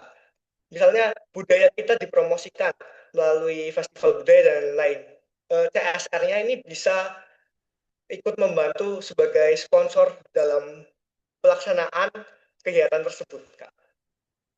Dan juga sertifikasinya untuk sertifikasinya tentu saja untuk CSR untuk perusahaan itu memberikan memilih komunitas budaya yang sudah tersertifikasi seperti banyak sekali komunitas budaya Pak. Mungkin salah satunya ada di Bandung itu Saung Angklung Ujo. Itu perusahaan bisa memberikan CSR melalui komunitas budaya yang sudah terverifikasi seperti itu Kak. Baik, masih ada waktunya 1 menit Kak Prima. Ada yang mau ditambahkan lagi? Baik, sudah cukup ya? Oke, boleh direspon dulu Kak Prima. Oh iya, sudah Um, cukup Kak. Sudah cukup? Oke, baik. Sebelumnya terima kasih untuk jawabannya dari Kak Prima. Kita akan berpindah ke penanya kedua. Untuk penanya kedua, saya dengan kesempatan kepada Bapak Nata. Kepada Pak Nata dipersilakan. Halo, baik. Terima kasih. Eh, Mas Prima, saya ingin ini ya sama-sama kita tahu kan ya namanya berjalannya waktu budaya akan terus tergerus oleh kemajuan teknologi. Hal ini sudah terjadi di beberapa negara maju. Menurut kamu, apakah negara kita akan menjadi negara maju dengan usulan rekomendasi kamu? Karena negara maju sendiri sekarang sudah mulai tergerus gitu loh. Sedangkan kita negara berkembang menginginkan negara maju. Jadi gimana menurut kamu rekomendasi kamu ini? Terus jika kamu berlibur, misalnya ada kesempatan berlibur atau mungkin dapat beasiswa ke luar negeri, negara mana yang akan kamu kunjungin untuk mengenalkan budaya Indonesia dan alasannya apa? Baik. Saya rasa itu dulu. Ya, terima kasih untuk pertanyaannya Pak Nata. Bagaimana Kak Prima untuk pertanyaan sudah jelas? Sudah jelas Kak. Oke, boleh langsung dijawab dimulai dari sekarang selama 4 menit. Menurut saya, yang namanya suatu negara maju itu tidak akan melupakan budaya daerahnya sendiri. Di mana suatu negara bisa dikatakan maju apabila budayanya ini tidak hilang, bahwa budayanya ini masih ada. Lalu untuk negara yang mungkin bisa diperkenalkan dengan budaya Indonesia, mungkin kita bisa merangkup ke negara tetangga sekitar, misalnya seperti Malaysia, Singapura, dan masih di kawasan ASEAN, karena agar program ini bisa berdampak lebih luas dengan pusatnya itu di Indonesia, lalu ke ASEAN, Asia, dan baru ke seluruh dunia, seperti itu.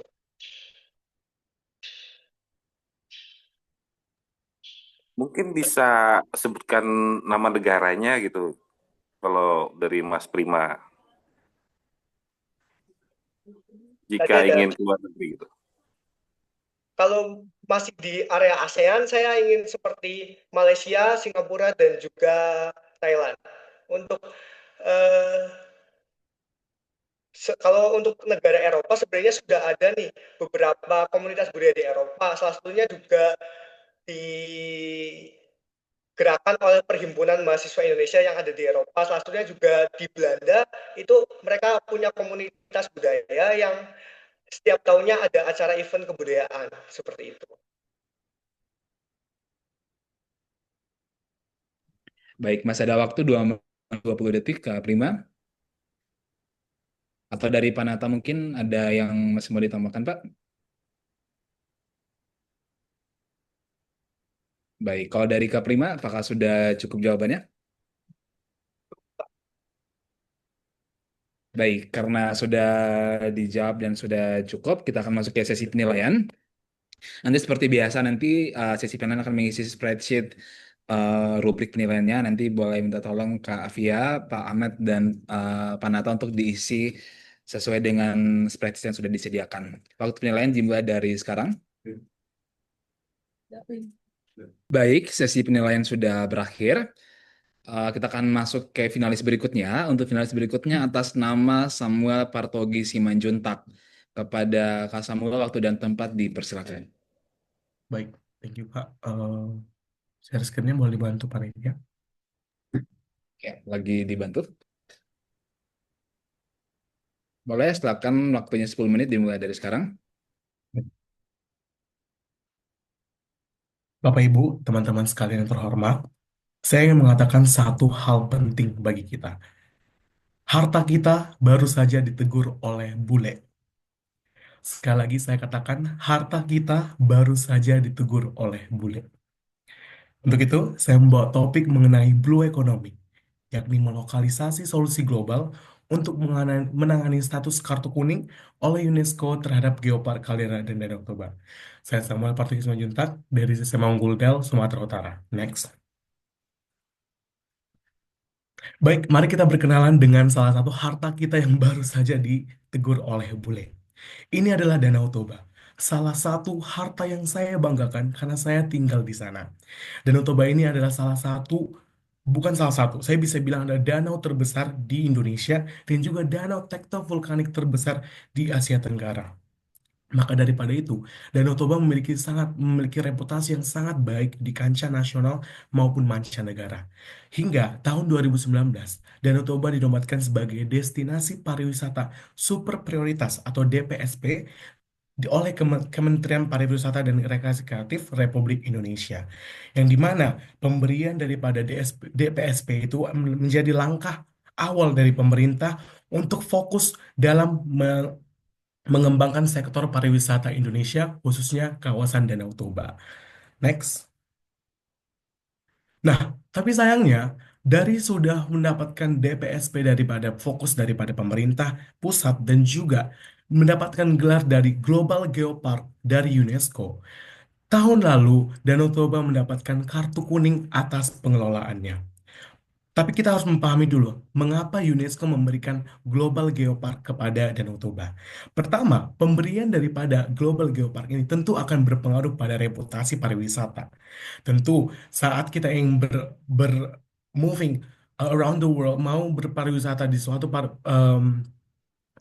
kawasan pariwisata, tentu kita akan melihat dulu referensinya di internet, sebaik apakah pariwisata tersebut. Tentu pemberian label dari organisasi internasional naungan PBB ini menjadi langkah dan juga menguntungkan sekali bagi Danau Toba, yakni seperti memberikan jaminan kepada wisatawan yang ingin berpariwisata di Danau Toba untuk mendapatkan kejaminan kenyamanan, keindahan, dan juga kepuasan. Tapi sayangnya 2023 UNESCO memberikan kartu kuning alias peringatan bagi pengelolaan Danau Toba.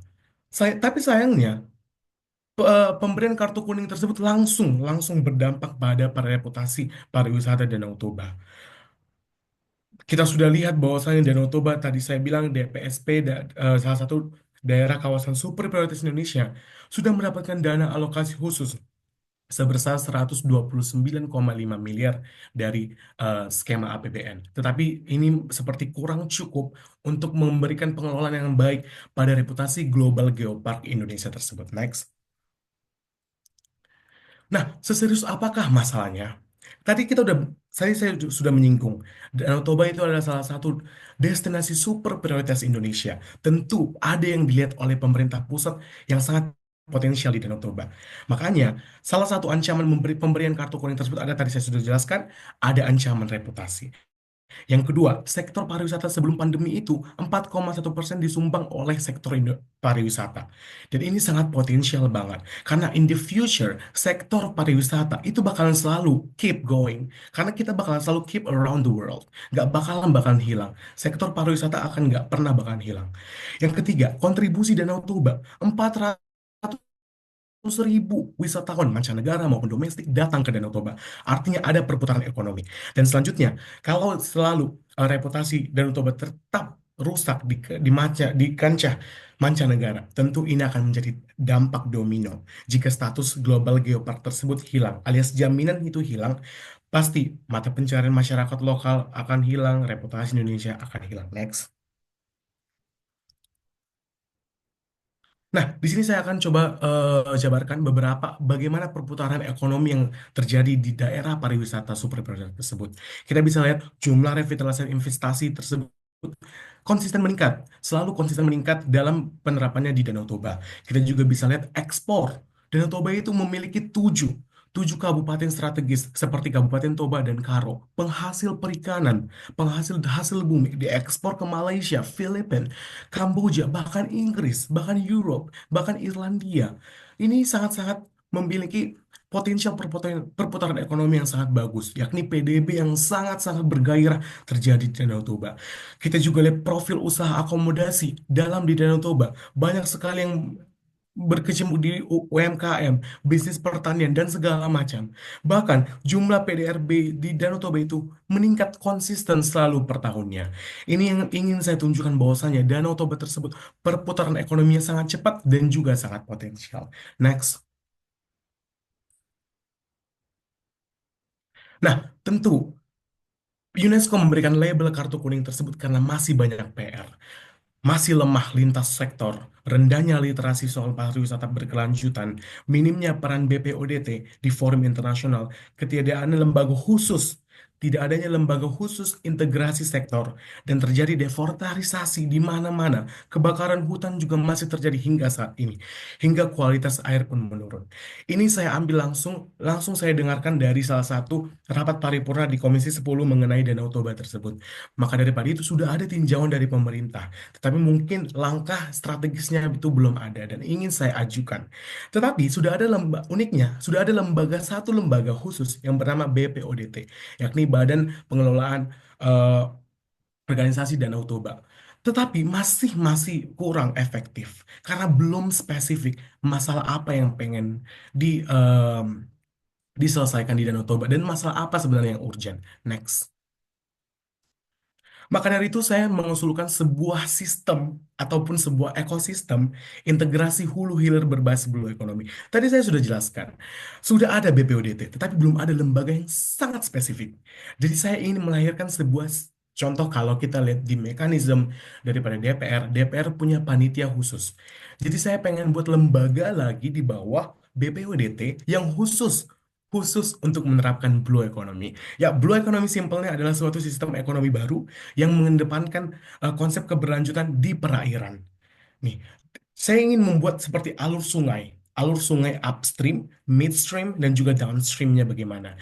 Melalui awalnya, kita melakukan perundingan ke DPR oleh kementerian terkait, bisa Kementerian Lingkungan Hidup maupun Kementerian Pariwisata untuk mengajukan kepada DPR untuk fokus intensif dana alokasi khusus tersebut. Tadi sudah ada dana alokasi khusus.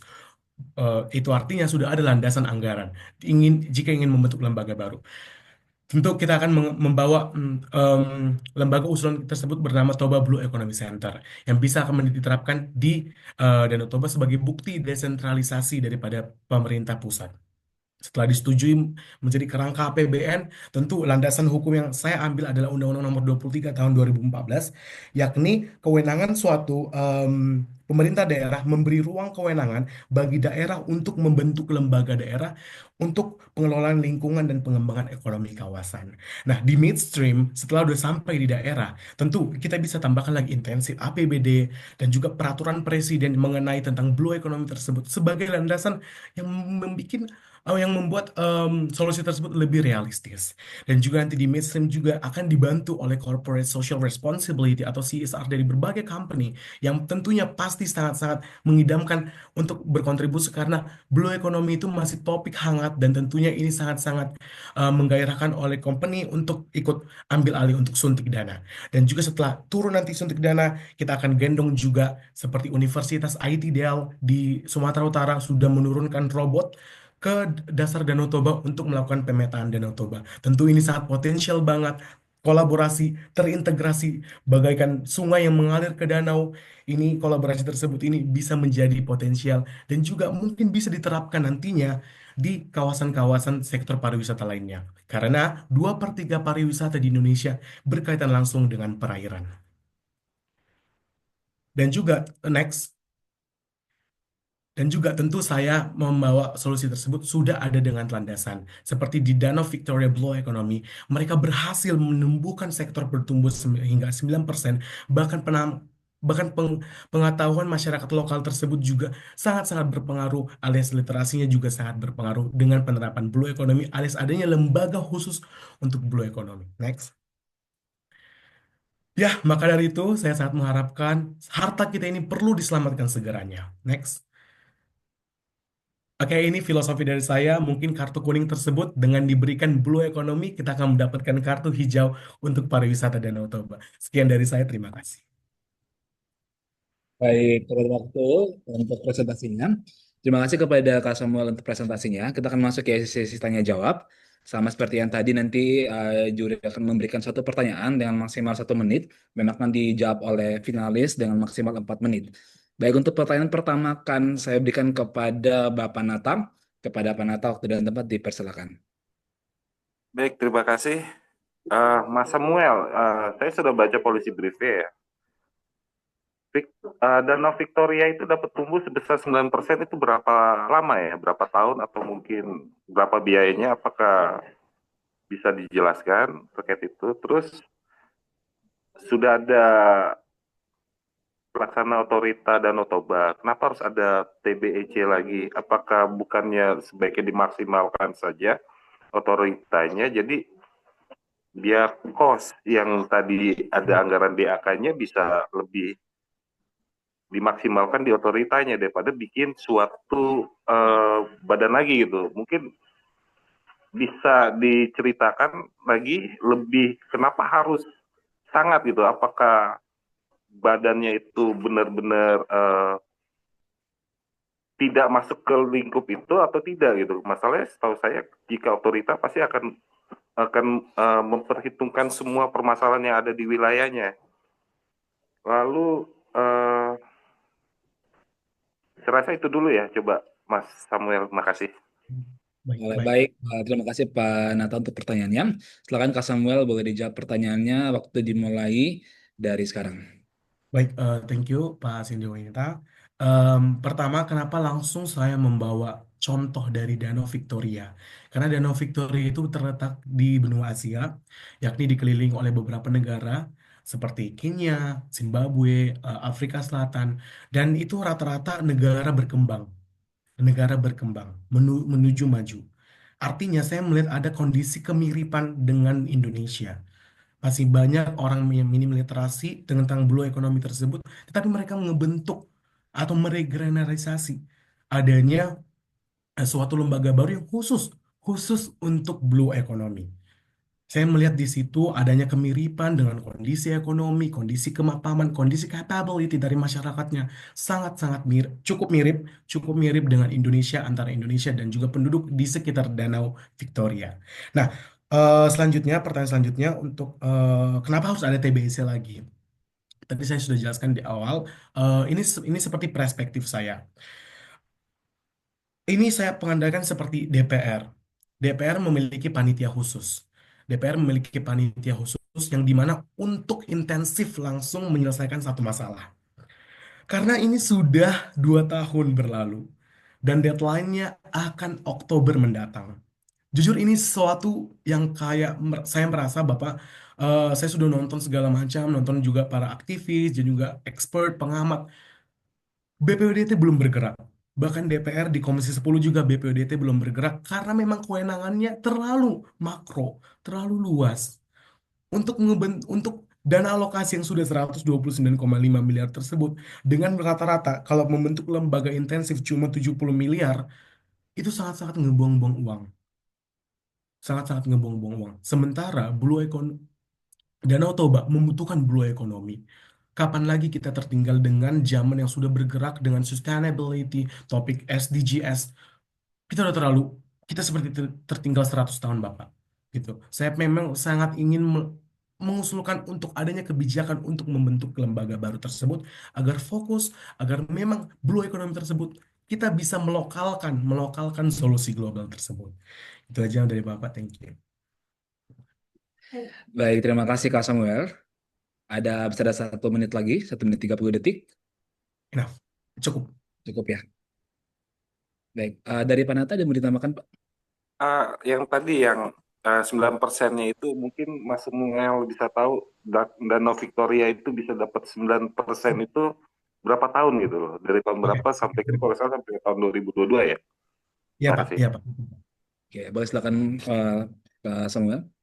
Nah, memang untuk mendapatkan pertumbuhan 9% tersebut, Danau Victoria membutuhkan sekitar 3 triwulan untuk mendapatkan posisi 9% untuk konsisten selalu dapat 9%.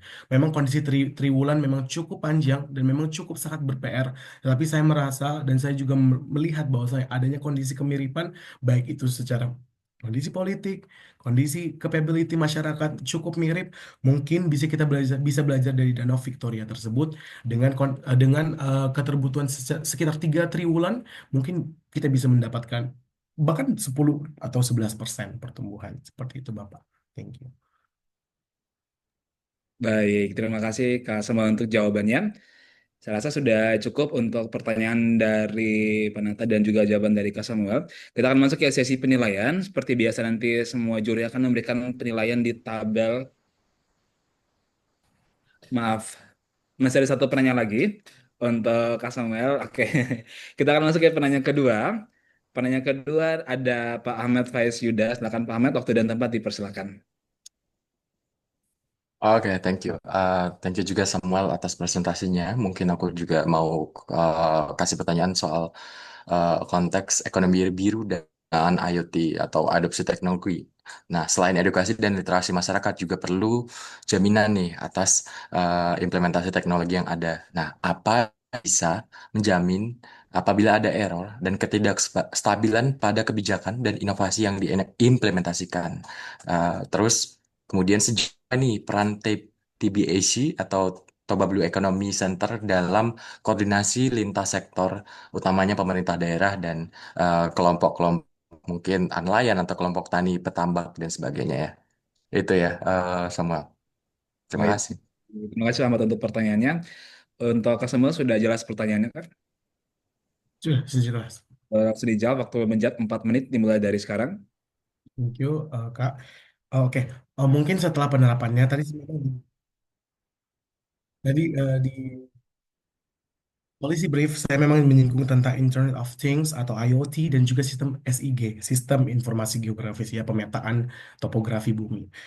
Memang tadi saya juga sempat menyinggung kita akan menggendong daripada seperti di USU Universitas Sumatera Utara dan juga ITDEL, mereka berkolaborasi untuk sudah membuat robot dan menurunkan ataupun meluncurkan ke dasar Danau Toba untuk melakukan pemetaan permukaan dan juga topografi. Tentu masih banyak ataupun bahkan ada ancaman-ancaman ke depannya seperti mungkin perubahan iklim ataupun memang kondisi daripada robot atau teknologi tersebut yang masih nanti mungkin bakal ada trial and error-nya. Tentu waktu juga pada persiapan policy brief tersebut saya juga mendapatkan pemaparan tentang MONEF, monitoring dan evaluasi. Tentu setiap tahunnya akan ada MONEF, monitoring dan evaluasi dari pemerintah pusat dan juga pemerintah daerah dibuktikan dengan tinjauan APBN per tahunnya. Jadi rapat APBN akan menentukan apakah lembaga tersebut akan lanjut ke depannya, apakah dana alokasi akan tetap dilanjutkan di APBN periode depan berikutnya gitu. Itu sih hal yang bisa saya memberikan realitanya, bahwa saya Monef biasa monitoring evaluasi seperti kayak hal yang real, kayak abstrak, kayak cuma omongan, tetapi mungkin bisa dibuktikan pada saat rapat APBN apakah dana alokasi untuk TBC akan lanjut ke periode ke depannya. Tadi pertanyaan kedua apa ya, Pak? Saya lupa. Ya, sejauh apa kolaborasi atau koordinasi antara Toba Blue Economy Center dengan eh, lintas sektor nih, pemerintah daerah dan kelompok nelayan atau tani yang mungkin fokusnya kan Blue Economy nih, Hmm, kita. hmm. Oke Mas, thank you Mas. Eh, Memang ini bakalan, kalau proyeksinya akan penerapan TBC ini adalah PR paling besar bagi pemerintah dan juga penerapan TBC tersebut, yakni host community ataupun orang lokal langsung di Danau Toba. Seperti saya sendiri, saya juga datang dari Toba, dari Bali G, gak terlalu ngerti tentang apa itu keberlanjutan atau sustainability. Itu yang paling penting banget. Itu paling susah banget dia bakalan diubah. Tetapi bagaimana nanti upaya TBC tersebut untuk terus-terus menggait dan juga melakukan edukasi. Mungkin kita bilang edukasi, edukasi, edukasi. Itu seperti hal yang membosankan yang bakalan nggak pernah akan terjadi, edukasi tersebut gitu. Tetapi lambat laun, karena memang penerapan blue economy tersebut sangat mahal, teknologinya sangat mahal, penerapannya sangat mahal, karena memang harus menyesuaikan dengan contoh melakukan apa namanya, memancarkan sinar citra langsung dari satelit untuk memetakan Danau Toba. Memang itu membutuhkan cukup mahal, sangat mahal, dan juga memang kalau setiap UMKM, petani, nelayan itu memberikan dipaksa terus untuk menggunakan teknologi, pasti mereka tidak akan mampu. Tetapi upaya yang bisa diberikan oleh TBC tentu melakukan subsidi, memberikan subsidi kepada para nelayan untuk menggunakan teknologi yang lebih sustainable, lebih berkelanjutan, memberikan hibah teknologi kayak peralatan-peralatan yang eh, lebih menjaga alam, lebih lebih tidak merusak alam, seperti pupuk yang lebih sustain gitu. Itu sih yang bisa diberikan oleh pemerintah sejauh ini, yang saya harapkan juga memberikan subsidi atau hibah. Thank you, Mas. Baik, terima kasih Kak Samuel untuk jawabannya. Saya rasa sudah cukup untuk pertanyaan kedua dan juga sudah dijawab oleh Kak Samuel. Kita akan masuk ke sesi penilaian. Seperti biasa, nanti para juri akan mengisi rubrik penilaian yang sudah disiapkan oleh panitia. Untuk waktu penilaian, kita mulai dari sekarang. Baik, karena juri sudah mengisi semua untuk form penilaiannya, kita masuk ke finalis terakhir. Untuk finalis terakhir ada Wesley Anton. Kepada Wesley Anton, waktu dan tempat dipersilakan.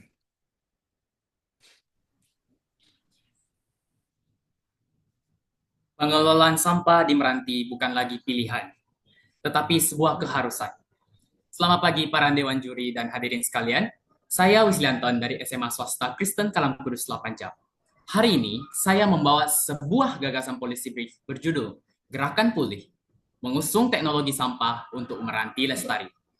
Judul ini lahir dari keresahan nyata di daerah saya, Kabupaten Kepulauan Meranti, di mana sampah menjadi krisis lingkungan.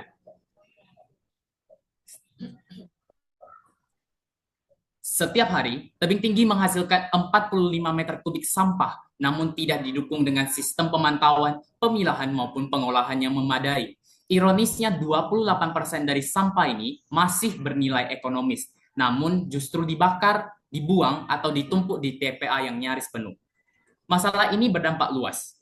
Tidak hanya pencemaran lingkungan, turunnya citra daerah, meningkatnya risiko kesehatan, terhambatnya SDGs, hilangnya peluang ekonomi, hingga mengancam visi Indonesia Emas 2045.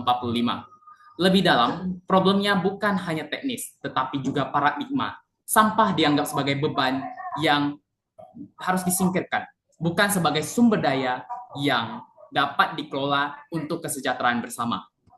Disinilah akar persoalan Meranti.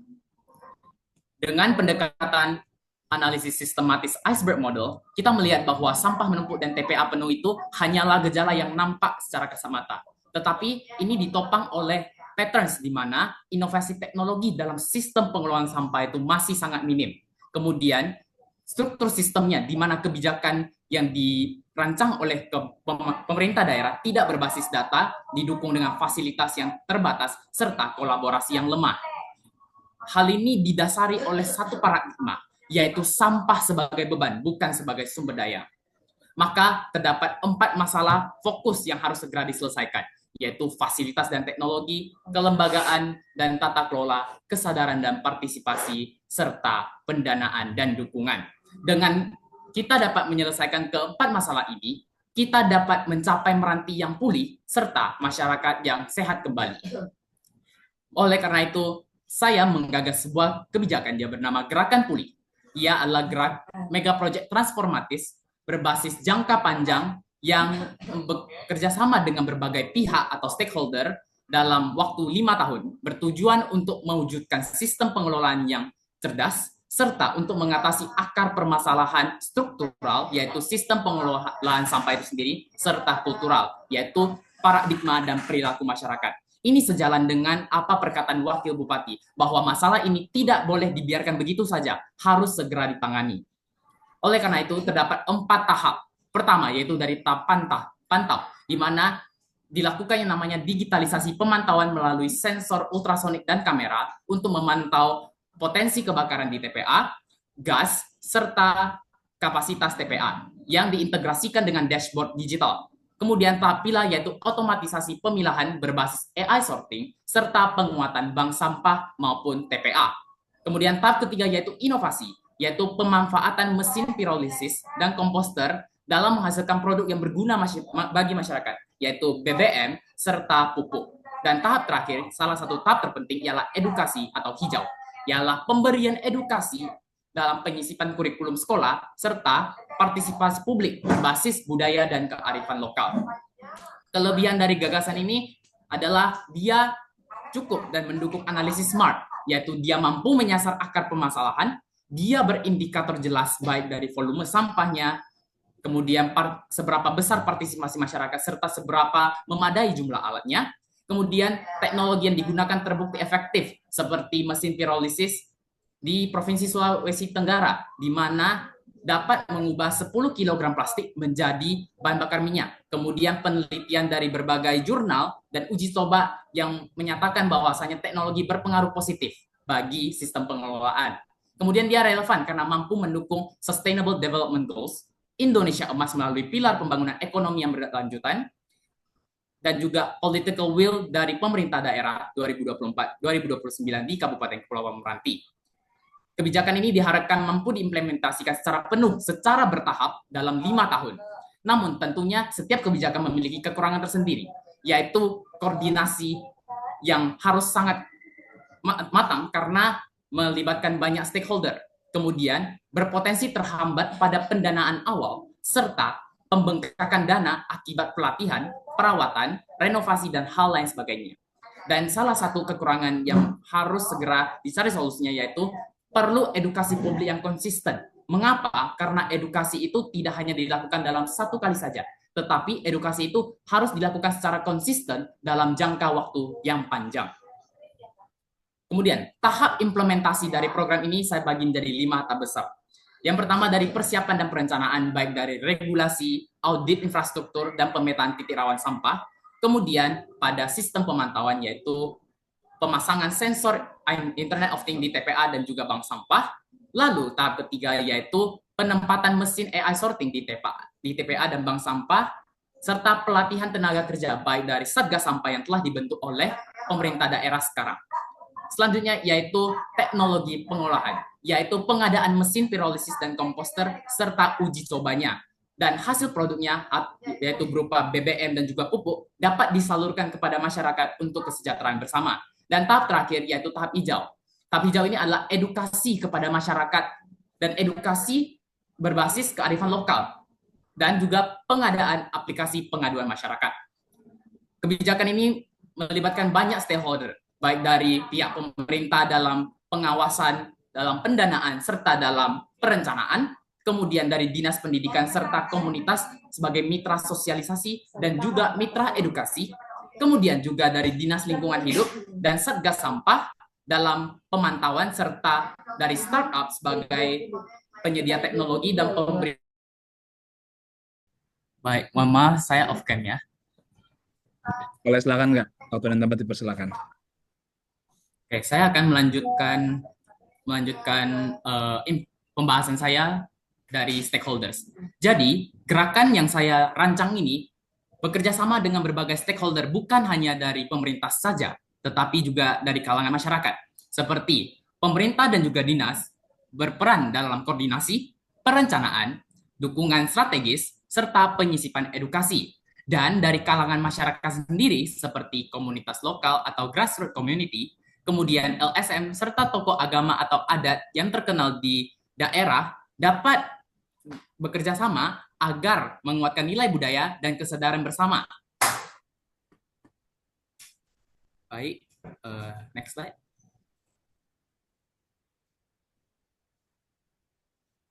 Nah, di sini anggaran dari gerakan pulih ini diperkirakan 12 miliar untuk 5 tahun. Namun, anggaran ini dapat meningkat seiring melihat kondisi sampah di Meranti. Anggaran untuk kebijakan ini juga beragam. Ada yang berasal dari untuk renovasi, untuk operasional, untuk pemeliharaan, servis alat, pengadaan teknologi, serta pelatihan tenaga kerja. Sumber pembiayaan tidak hanya berasal dari APBD, tetapi juga dari dukungan CSR startup lokal, serta industri-industri hijau, serta dana insentif dari KLHK, dan dukungan dari LSM, sehingga dia tidak membebani APBD dan dia bersifat realistis. Next slide. Nah, berikut adalah dokumentasi pendukung terhadap kebijakan ini. Ini adalah kondisi titik rawan sampah. Dua gambar di atas merupakan kondisi TPA yang penuh dan juga tidak terkelola dengan baik. Sampah organik dan sampah anorganik digabung menjadi satu. Kemudian dua gambar di bawah merupakan gambar TPA ilegal sebelum ditutup. TPA pembuangan sampah secara sembarangan mengakibatkan pada pencemaran lingkungan. Oleh karena itu, pemerintah mengambil keputusan untuk menutupnya. Next slide. Ini merupakan pernyataan dari pejabat pemerintah mengenai kondisi sampah di Meranti.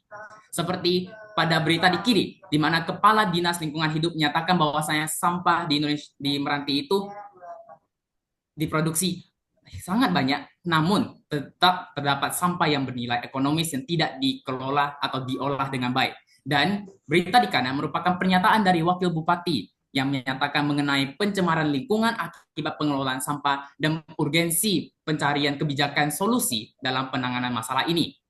Next slide.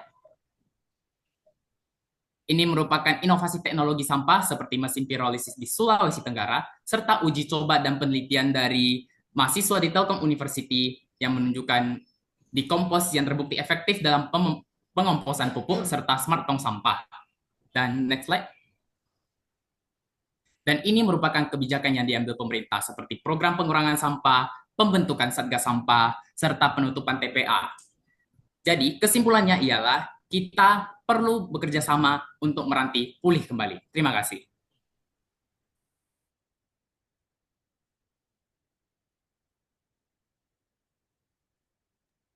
Baik, terima kasih kepada Kak Wesley Anton untuk presentasinya. Meskipun tadi sempat ada kendala jaringan, tapi tidak mengurangi semangat Kak Anton untuk memberikan presentasi kebijakan pada siang hari ini. Baik, kita akan masuk ke sesi tanya jawab. Untuk pertanyaan pertama, saya berikan kesempatan kepada Bapak Ahmad. Kepada Pak Ahmad, dipersilakan. Baik, terima kasih untuk Clay Anton. Aku mungkin mau tanya soal ini ya, untuk gerakan pulih ini sejauh apa sih ekspektasi pada partisipasi publik dalam konteks yang lebih berkelanjutan, mengingat perlu adanya konsistensi nih dalam implementasi inovasi ini dan apa landasan kebijakan publik yang menjamin keberlanjutan tersebut, mengingat juga mungkin beberapa teknologi yang ada juga belum terbiasa di masyarakat juga ya, gitu. Terima kasih. Baik, terima kasih atas pertanyaannya. Untuk seberapa jauh partisipasi publik yang berkelanjutan dimaksud itu, saya akan menjelaskan mengenai situasi partisipasi publik sekarang. Di Kabupaten Kepulauan Meranti, khususnya Kota Selat Panjang, permasalahan sampah ini masih dianggap sebagai sesuatu hal yang tidak penting dan tidak begitu penting juga untuk dicarikan solusinya. Karena kenapa? Seperti yang tadi saya kemukakan, yaitu mental model masyarakat. Masyarakat menganggap bahwa sampah itu sudah menjadi suatu hal yang tidak dapat kita olah kembali, sehingga harus segera dibuang. Dan masyarakat jadi terbiasa dengan pembuangan sampah sembarangan akibat fasilitas pembuangan sampah yang masih kurang mendukung, yang masih belum disediakan secara lengkap oleh pemerintah. Nah, diharapkan melalui gerakan pulih ini, partisipasi publik yang berkelanjutan ini dimulai dari edukasi terlebih dahulu. Masyarakat harus mengetahui apa sih urgensi pengelolaan sampah itu. Setelah masyarakat dapat membangun kesadaran itu, masyarakat kemudian dapat memanfaatkan aplikasi pengaduan dan pelaporan yang kami rancang untuk sebagai aksi nyata mereka, sebagai kepedulian terhadap daerah mereka, yaitu Kabupaten Kepulauan Meranti. Kemudian, apa sih landasan kebijakan publik yang menjamin keberlanjutan dari program ini? Program ini sesuai dengan political will dari pemerintah daerah sekarang, khususnya Wakil Bupati Kabupaten Kepulauan Meranti. Oleh karena itu, agar menjamin program ini dapat terus berlangsung tanpa terhenti akibat pergantian kepemimpinan, kita dapat memasukkan program ini ke dalam RPJPD, Rencana Pembangunan Jangka Panjang Daerah, Kabupaten Kepulauan Meranti, melalui tahap revisi dan sebagainya, serta dapat disahkan menjadi sebuah peraturan daerah atau perda kabupaten, agar program ini tidak hanya program bagi satu pemimpin saja, tetapi ini adalah program yang betul-betul urgensinya untuk pemerintah, masyarakat, dan daerah. Gitu. Terima kasih. Baik, masih ada waktu 1 menit 50 detik. Kepada Kak Anton, ada yang mau ditambahkan lagi, Kak? Mungkin ada satu lagi pertanyaan yang tadi saya miss ya, yaitu mengenai pemanfaatan teknologi. Bagaimana agar teknologi tersebut dapat menjadi suatu hal yang lumrah dan terbiasa. Jadi, ini kembali lagi kepada keempat tahap yang saya rancang, terkhususnya tahap edukasi. Di Selat Panjang sendiri, terdapat banyak sekolah kejuruan SMK dan didominasi oleh jurusan yang berhubungan dengan teknologi. Oleh karena itu, kita dapat menjadikan siswa-siswi SMK sebagai maintenance partner apabila teknologi tersebut telah diterapkan. Dengan begitu, kita tidak hanya mendukung sistem pengelolaan yang berkelanjutan, tetapi juga meningkatkan keterampilan bagi siswa itu sendiri. Kemudian, apabila terjadi yang namanya kesalahan teknis pada penggunaan teknologi, tentunya terdapat startup lokal dan juga perusahaan teknologi yang menyediakan yang namanya pelatihan tenaga kerja, serta ada guidebook yang dapat menjadi arahan bagi tenaga kerja, terkhususnya Satgas Sampah. Terima kasih. Baik, masih ada waktu sekitar 30 detik. Apakah sudah cukup untuk jawabannya, Kak Anton? Cukup. Terima kasih. Oke, sepertinya sudah cukup ya. Dari Pak Ahmad sendiri, ada tambah lagi atau sudah cukup, Pak? Ya, saya sudah cukup. Baik, terima kasih. Kita akan masuk ke penanya kedua. Untuk penanya kedua, saya persilakan kepada Kak Afia. Waktu dan tempat dipersilakan, Kak. Baik, selamat Wesley Anton sudah sampai ke tahap ini dan bisa tetap tenang walaupun ada kendala teknis. Saya sebagai orang yang dipindah-pindah ke seluruh bagian Indonesia sangat paham mengenai hal ini. Pertanyaan saya, satu, di bagian stakeholders, Wisely itu meletakkan 8 stakeholders untuk bisa mewujudkan program ini. Pertanyaannya adalah, bagaimana caranya atau strateginya agar membuat ke-8 stakeholders ini bisa berkolaborasi, melintasi ekosektoral dan lain-lain. Karena ini bukan suatu hal yang mudah ya. Coba boleh tolong dijelaskan. Baik, terima kasih atas pertanyaannya Kak Afia. Boleh langsung dijawab oleh Kak Wesley Anton untuk waktu menjawab 4 menit dimulai dari sekarang. Silakan, Kak. Baik, terima kasih atas pertanyaan Ibu. Permasalahan ini telah saya renungkan pada saat penulisan policy brief.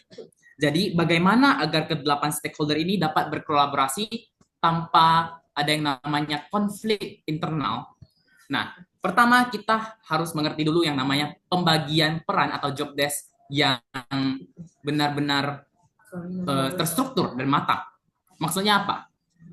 Pembagian peran ini tidak boleh sekedar sebagai suatu arahan verbal, tetapi harus ditulis dalam sebuah naskah ataupun kebijakan yang benar-benar komplit, kompleks, dan juga terstruktur. Agar kenapa? Agar pada saat pelaksanaannya nanti, satu peran itu tidak diambil oleh banyak stakeholder ataupun keseluruhan, tetapi dapat diambil oleh orang yang betul-betul sudah dipilih oleh pemerintah yang dianggap betul-betul ahli dan juga berkualitas. Kemudian, kita juga dapat menggunakan sistem politik yang diintegrasikan seperti yang namanya whole of government, di mana mereka harus disamakan persepsinya terlebih dahulu bahwasannya peran mereka itu bukan terpisah-pisah, tetapi untuk satu tujuan yang sama, yaitu untuk mencapai sistem pengelolaan yang efektif, cerdas, dan berkelanjutan. Terima kasih. Baik, masih ada waktu 2 menit 30 detik. Kak Wesley, ada yang mau ditambahkan lagi? Untuk sejauh ini cukup. Oke, aku sedikit klarifikasi ya. Berarti dalam implementasi ini harus ditambahkan satu lini waktu tertentu hanya untuk mencapai kolaborasi antar 8 stakeholder ini.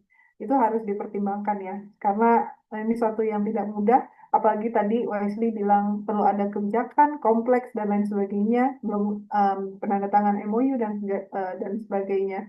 Ya, jadi itu tolong dipertimbangkan. Baik, terima kasih masukan dari Kak Fia ya. Ada yang mau ditanggapi lagi, Kak Wesley? Saya ingin mengucapkan terima kasih atas sarannya yang diberikan. Oke, berarti udah nggak ada tambahan lagi ya. Udah cukup berarti dari Kak Wesley. Baik, kita akan masuk ke sesi penilaian. Sama seperti sebelumnya, nanti para juri akan mengisi di rubrik penilaian. Untuk penilaian peserta atau finalis terakhir dimulai dari sekarang. Baik, karena juri sudah mengisi form penilaian semuanya, berakhirlah sudah untuk presentasi kita. Semuanya sudah mempresentasikan kebijakannya yang sangat-sangat luar biasa. Apapun hasilnya sebentar, semuanya sudah berikan yang terbaik. Siapapun antara yang juara 1, 2, 3, semuanya sudah jadi pemenang karena sudah masuk, sudah terpilih dari ribuan orang yang sudah mendaftar di Beneran Berdampak 2025. Aku mengucapkan terima kasih kepada seluruh finalis yang sudah mempresentasikan policy briefnya. Tapi sebelum kita menutup presentasi final di breakout room ini, kita akan mendengarkan sedikit feedback dari para juri, bisa itu komentar atau kesan ataupun ada pesan nih dari para juri untuk penampilan para finalis yang sudah mempresentasikan policy briefnya. Untuk juri nanti diberikan waktu sekitar 2-3 menit untuk menyampaikan feedbacknya yang bisa ditujukan untuk semua finalis.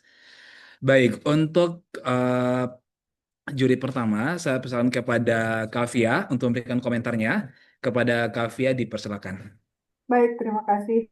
Yusafat, saya mau ngajak semuanya untuk tepuk tangan rame-rame dulu dong. Luar biasa. Dimulai dari tanggal 2 Mei sampai hari ini, perjuangan kalian akhirnya sampai pada akhirnya. Ini bukan proklamasi ya. Tapi mengucapkan selamat luar biasa. Harus menyingkirkan ratusan peserta, ratusan karya sampai pada titik ini. Nanti akan ada yang disebut sebagai juara dan ada yang tidak. Tapi saya mau kasih satu hal. Kemarin saya nonton film Old Guard, ya, jadi ada sekelompok orang yang hidup sampai selama-lamanya lesu karena melihat bahwa segala kebaikan yang mereka lakukan itu nggak ada gunanya. Sampai ada satu orang yang riset dan menunjukkan bahwa setiap kebaikan itu ada dampaknya dalam generasi berikutnya, walaupun mungkin belum dilihat sekarang. Buat teman-teman, mungkin nanti ada yang nggak juara, ada yang juara. Tapi jangan pernah merasa bahwa usaha kalian sia-sia. Apa yang kalian lakukan itu pasti berdampak buat diri kalian, buat kami yang mendengar, atau buat instansi yang akan menerima nanti usulan-usulan kebijakan kalian. Kalian nggak pernah tahu ya, bukan hanya yang tua yang bisa menginspirasi yang muda, tapi yang muda pun bisa menginspirasi yang lebih senior. Saya revisi kata tuanya.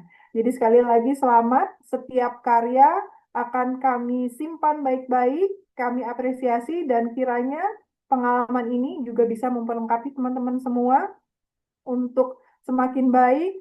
Kalau yang hari ini persiapannya sudah mantap, lanjutkan. Kalau yang merasa, harusnya saya bisa A, B, C, nanti kita perbaiki dalam kesempatan selanjutnya. Saya doakan semoga teman-teman sukses dan kita bisa ketemu di lain kesempatan. Terima kasih, Yusuf.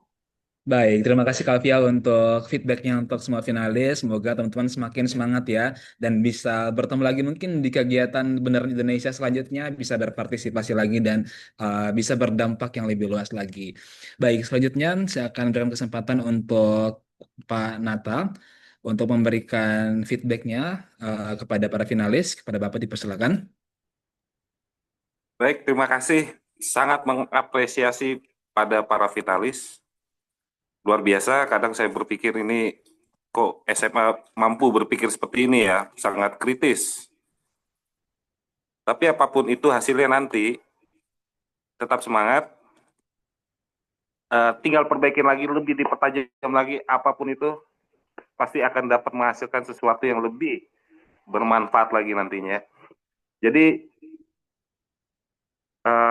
saya sangat berterima kasih sudah dijadikan sebagai juri dan saya bisa melihat pemikiran teman-teman para finalis di tingkat SMA dan sederajat, di mana semua hasil yang policy brief yang teman-teman buat ini suatu bentuk bela negara. Karena ada impact-nya nantinya kalau itu dapat diwujudkan. Bukan untuk diri kita, tapi untuk bangsa Indonesia. Saya rasa itu saja. Semangat selalu. Baik, terima kasih Pak Nata untuk feedbacknya, untuk masukannya juga buat teman-teman finalis. Semoga semangat Pak Nata juga ini bisa nular juga ke teman-teman semuanya dan bisa lebih dipertajam lagi untuk pengetahuannya biar nanti apapun yang teman-teman sudah buat di policy briefnya itu bisa diimplementasikan dan bisa berdampak buat banyak orang, buat sekitar dan buat kita semua juga. Baik, terakhir saya akan berikan kesempatan kepada Pak Ahmad Faiz Yuda Siregar untuk memberikan feedbacknya untuk para finalis. Waktu dan tempat dipersilakan. Oke, baik. Sebelumnya terima kasih untuk panitia yang udah mempercayakan juga untuk menjadi juri, eh, mulai dari proses awal, jaringan dari 200, terus sehingga 12 finalis yang kemudian sekarang menjadi 6. Dan selamat teman-teman udah sampai di tahap ini. Eh, aku ucapkan apresiasi sebesar-besarnya atas ide-ide dan gagasan yang luar biasa dan juga tentunya catatan atau mungkin saran ke depannya, ide ini eh, perlu memang mulai dari penulisan dan juga mulai dari bagaimana penyajian data dan juga masalah elaborasi terkait problematika atau permasalahan yang ada di masyarakat atau di lapangan atau kebijakan itu uh, perlu lebih lain dengan solusi yang ditawarkan dan itu nanti ke depannya bisa dipikirkan juga lebih rinci itu solusi yang ditawarkan itu apakah benar-benar uh, realistis dan juga bagaimana untuk uh, menghubungkannya lebih aplikatif di masyarakat. Mungkin itu secara general dan saya sekali lagi mengucapkan terima kasih buat teman-teman peserta dan juga panitia udah bekerja keras sampai saat ini. Semangat terus. Baik, terima kasih kepada Pak Ahmad Faiz Yuda Siregar untuk feedbacknya. Semoga apa yang disampaikan tadi boleh menjadi semangat juga buat para finalis untuk bisa lebih lagi dalam memberikan kebijakan mungkin yang lebih relate juga sama yang bisa langsung dipraktekin, bisa langsung untuk diaplikasikan secara langsung juga. Baik, terima kasih kepada seluruh Dewan Juri yang sudah memberikan masukan yang sangat membangun untuk semua finalis. Dan sekarang Bapak Ibu kita udah sampai di sesi atau di penghujung sesi presentasi final Brief Beneran Berampak 2025 di breakout room ini. Terima kasih kepada seluruh finalis yang telah menyampaikan ide dan solusi kebijakan dengan penuh semangat, dedikasi, dan dengan semangat perubahan juga. Terima kasih kepada Dewan Juri juga yang sudah memberikan waktunya, sudah memberikan pertanyaan, masukan, dan penilaian yang sangat berharga. Saya mengapresiasi semua pihak yang sudah menjaga ketertiban dan kelancaran jalannya acara pada sesi breakout room pada siang hari ini. Dan setelah ini kita akan kembali ke main room untuk melanjutkan rangkaian acara berikutnya, termasuk pengumuman pemenang pada sesi awarding Beneran Berdampak 2025. Jadi buat yang udah nggak sabar, nanti kita akan masalah Kemendrom nanti akan diumumkan juara 1, 2, dan 3. Tapi apa tadi yang sudah disampaikan oleh Kavia, kalau semuanya sudah jadi pemenang di sini. Jadi nanti yang mungkin nggak disebut namanya sebagai juara 1, 2, 3 jangan berkecil hati karena teman-teman semua di sini sudah melakukan yang terbaik dengan proses yang panjang dan pastinya nanti kebijakan-kebijakan yang sudah dibuat bisa bermanfaat bagi banyak orang. Baik, nanti minta tolong untuk tim teknis, karena kita akan berpindah ke main room, nanti minta tolong untuk diproses pemindahan para finalis dan juga para juri untuk ke main room lagi. Waktu untuk tim teknis boleh langsung diproses saja.